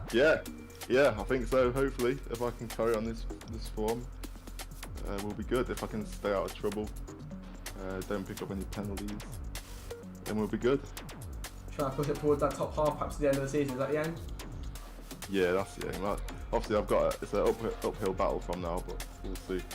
You're halfway there already with the 25 points. Well, congrats on the win. We'll come now to James, who, of course, led so much that race as well, but just came up short in the end. James, commiserations on the second place finish, but you've got to still be pleased with that, surely.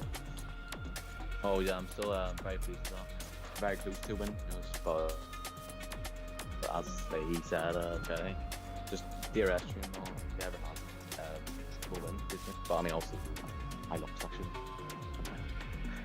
Yeah, it's fantastic. And of course, at the end of it, you still do expand your lead in the Drivers' Championship, which I imagine is crucial for you, know? Sorry, can you repeat that? Sorry, I spoke too fast. I could feel that. I mean, obviously, the main thing for you today, obviously, despite not winning the race, you gained more points on Landlord for the championship. So, I think that lead is almost stretching towards 2 races now in terms of race wins. Wow, really? That's lovely to do that. Just take a vacation and still be in the league. I mean, yeah, if you want to have a break, if you're hungry, you can do that.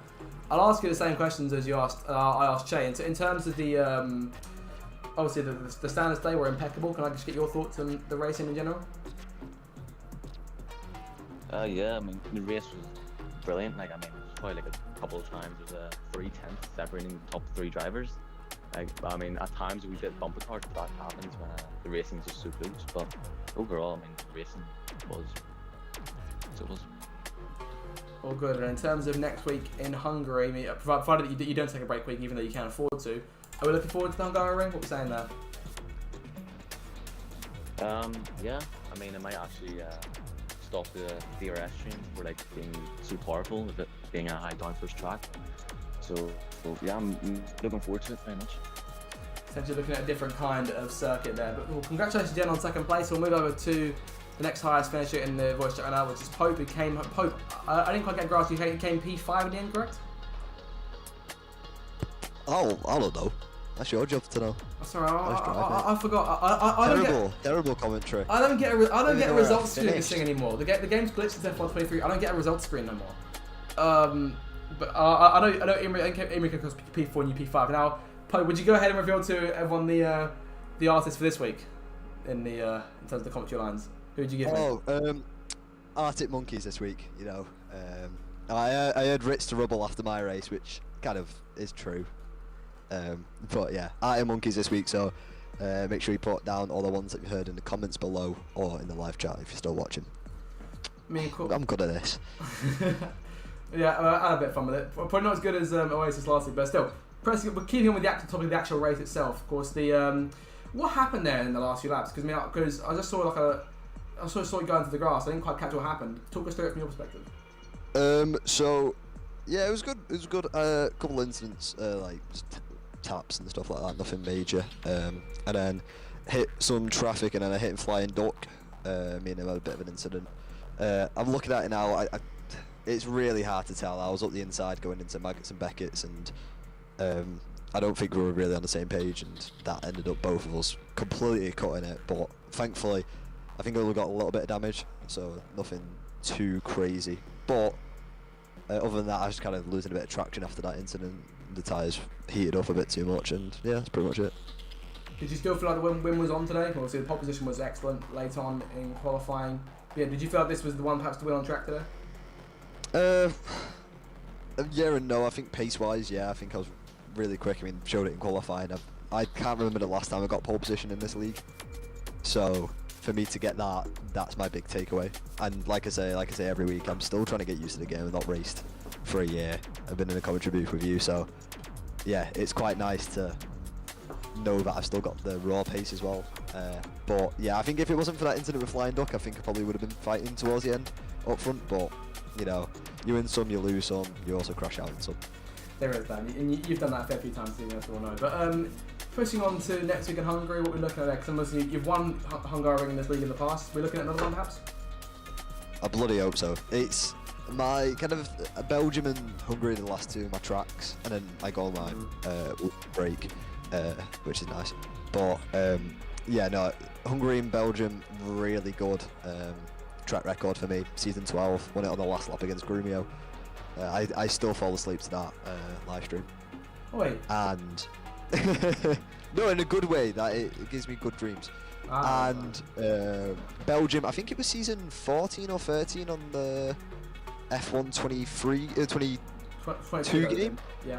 22 game. I think I went last to first at Belgium. That sounds familiar, to be fair. That's a fact like that. And yeah, it was on your birthday. So yeah, I did that. It was. So yeah. I think Webster got a good podium record. the day too, didn't he? In the Ferrari, I think. I feel like I remember that happening. That was 2 years ago. Yeah. Yeah, that was a long time ago. But I'll hold to those two tracks being your best two in terms of this last little run, and we'll see in 2 weeks' time what the results look like. But I'll press on now to the next highest finisher, JB, who of course came across the line outside of the points, but in the wait, JB, I think you did come outside of the points, didn't you? The penalty still threw me a bit. Yeah, 13th I think it was. Gotcha. But I mean, the racing then in that little pack, I was keeping an eye on it. It was fantastic all the way through. I'd have to take your thoughts on it.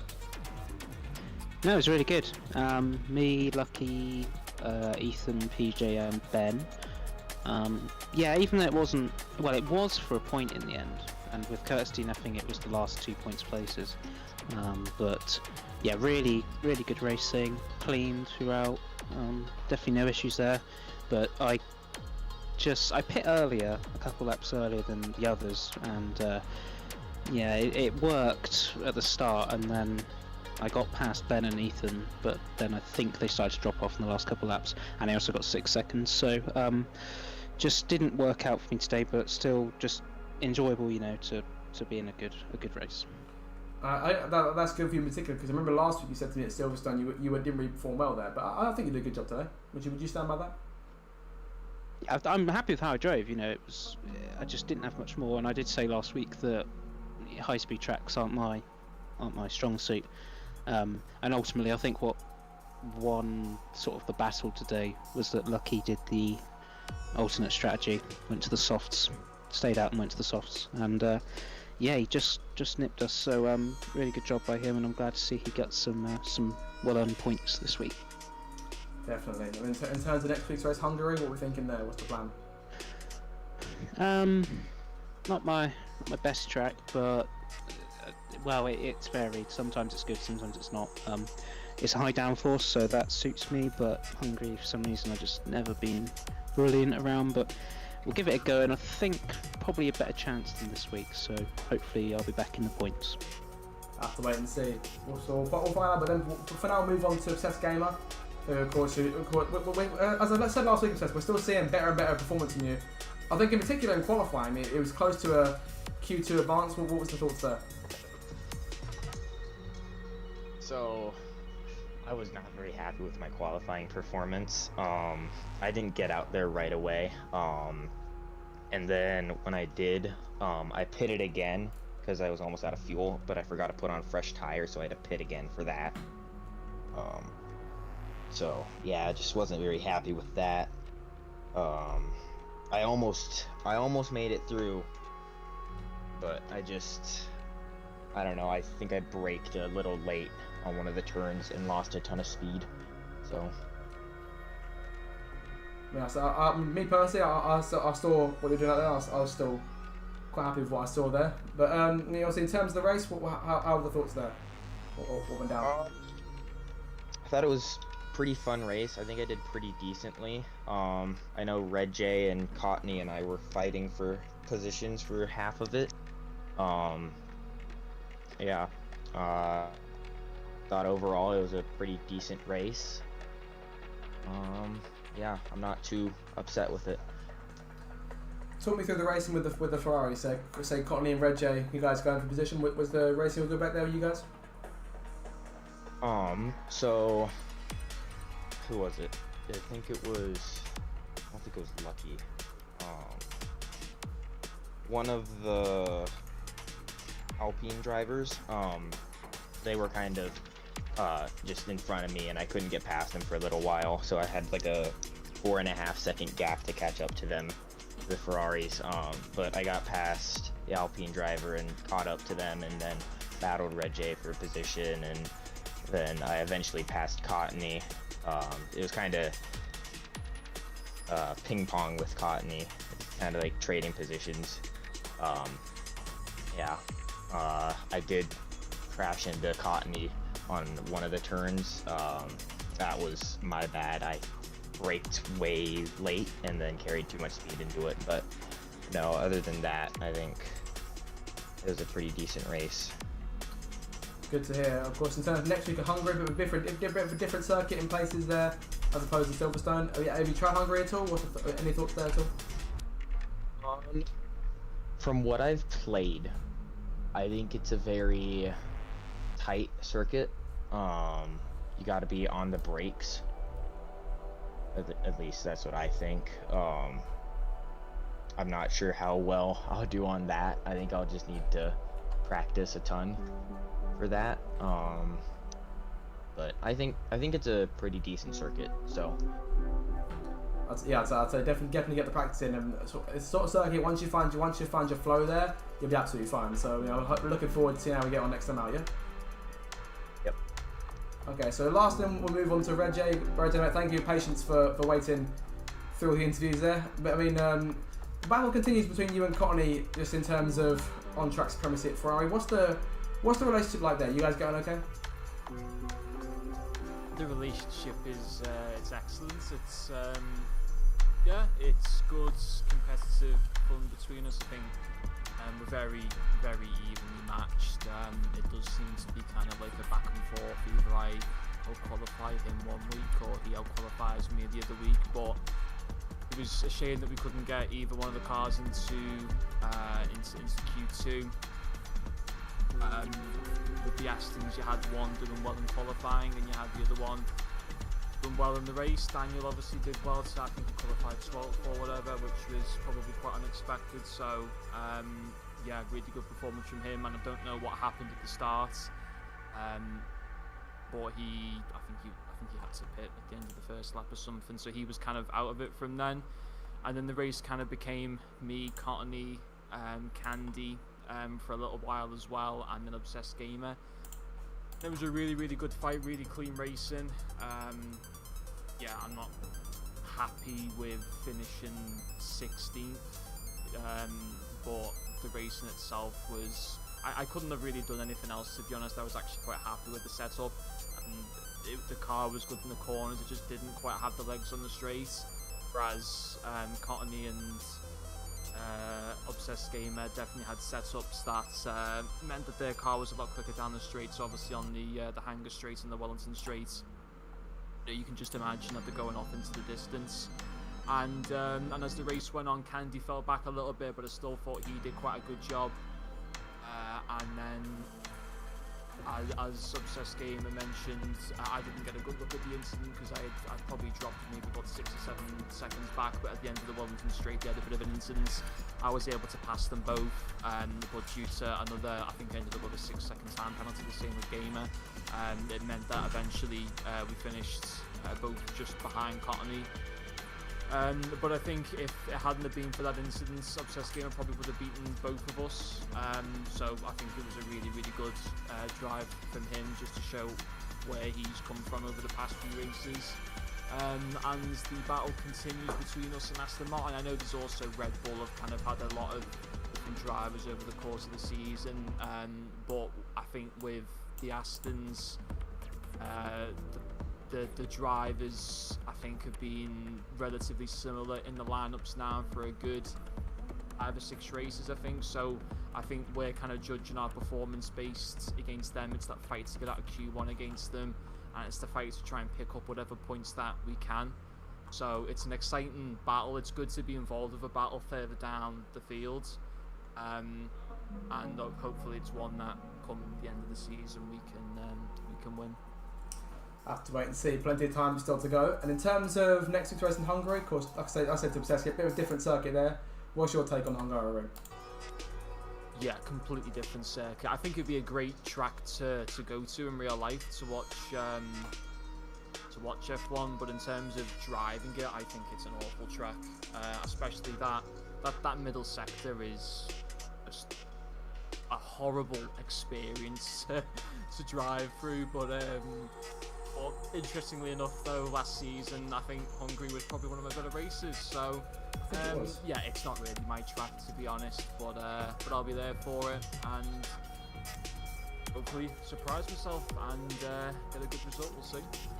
Indeed we will. Oh, that'll do it for post interviews. In terms of if anyone's got a word of the race, we're more happy to take any suggestions. Pope is apparently not here, but he's come back. So Pope, if you're still there, feel free to chime in. Yeah, it's driving with Pope. Oh, whatever. No, word of the race, I would say DRS train. I know it's boring, but that was mine. Any challenges to that? The plum. Say seconds, alright? I was just saying that's 2 words. Well, we can do it. Hyphenate it. I'll hyphenate it, Racer. Oh, he's got you there. If it's not a hyphenated word. What if we do it all as one word? No space in there. DRS train. I like that one. Should we go with train? Would that work? Yeah, train. That's okay. We can do train. Yeah, that's fine. That'll do it. It's going to be Hungary next week. Hungary's going to be a train next week. Oh, it's gonna be Yeah, it will be so good. anything like that this week would be fantastic, at least for me. So that's the word of the race, guys. Make sure that if you're in the live chat, make sure to write the word train. Or if you're watching this afterwards, go to the comment section, write the word train. And let us know what you think about Pope's driving in real life. Is it better in real life or on game? Let us know in the comments down below. I haven't crashed yet, so that's a good thing. Well, he's done plenty of that in the game. And before he kills me, I'm going to go and end the stream now. Thank you guys so much for watching. As always, make sure to like, share, and subscribe for more future RDL action as the season nears the halfway stage. I've been Zach RC. Until next time, thank you so much. Next Grand Prix will be on the 9th of September at the Hungaroring Ring. Be sure to join us. And until next time, it's goodbye.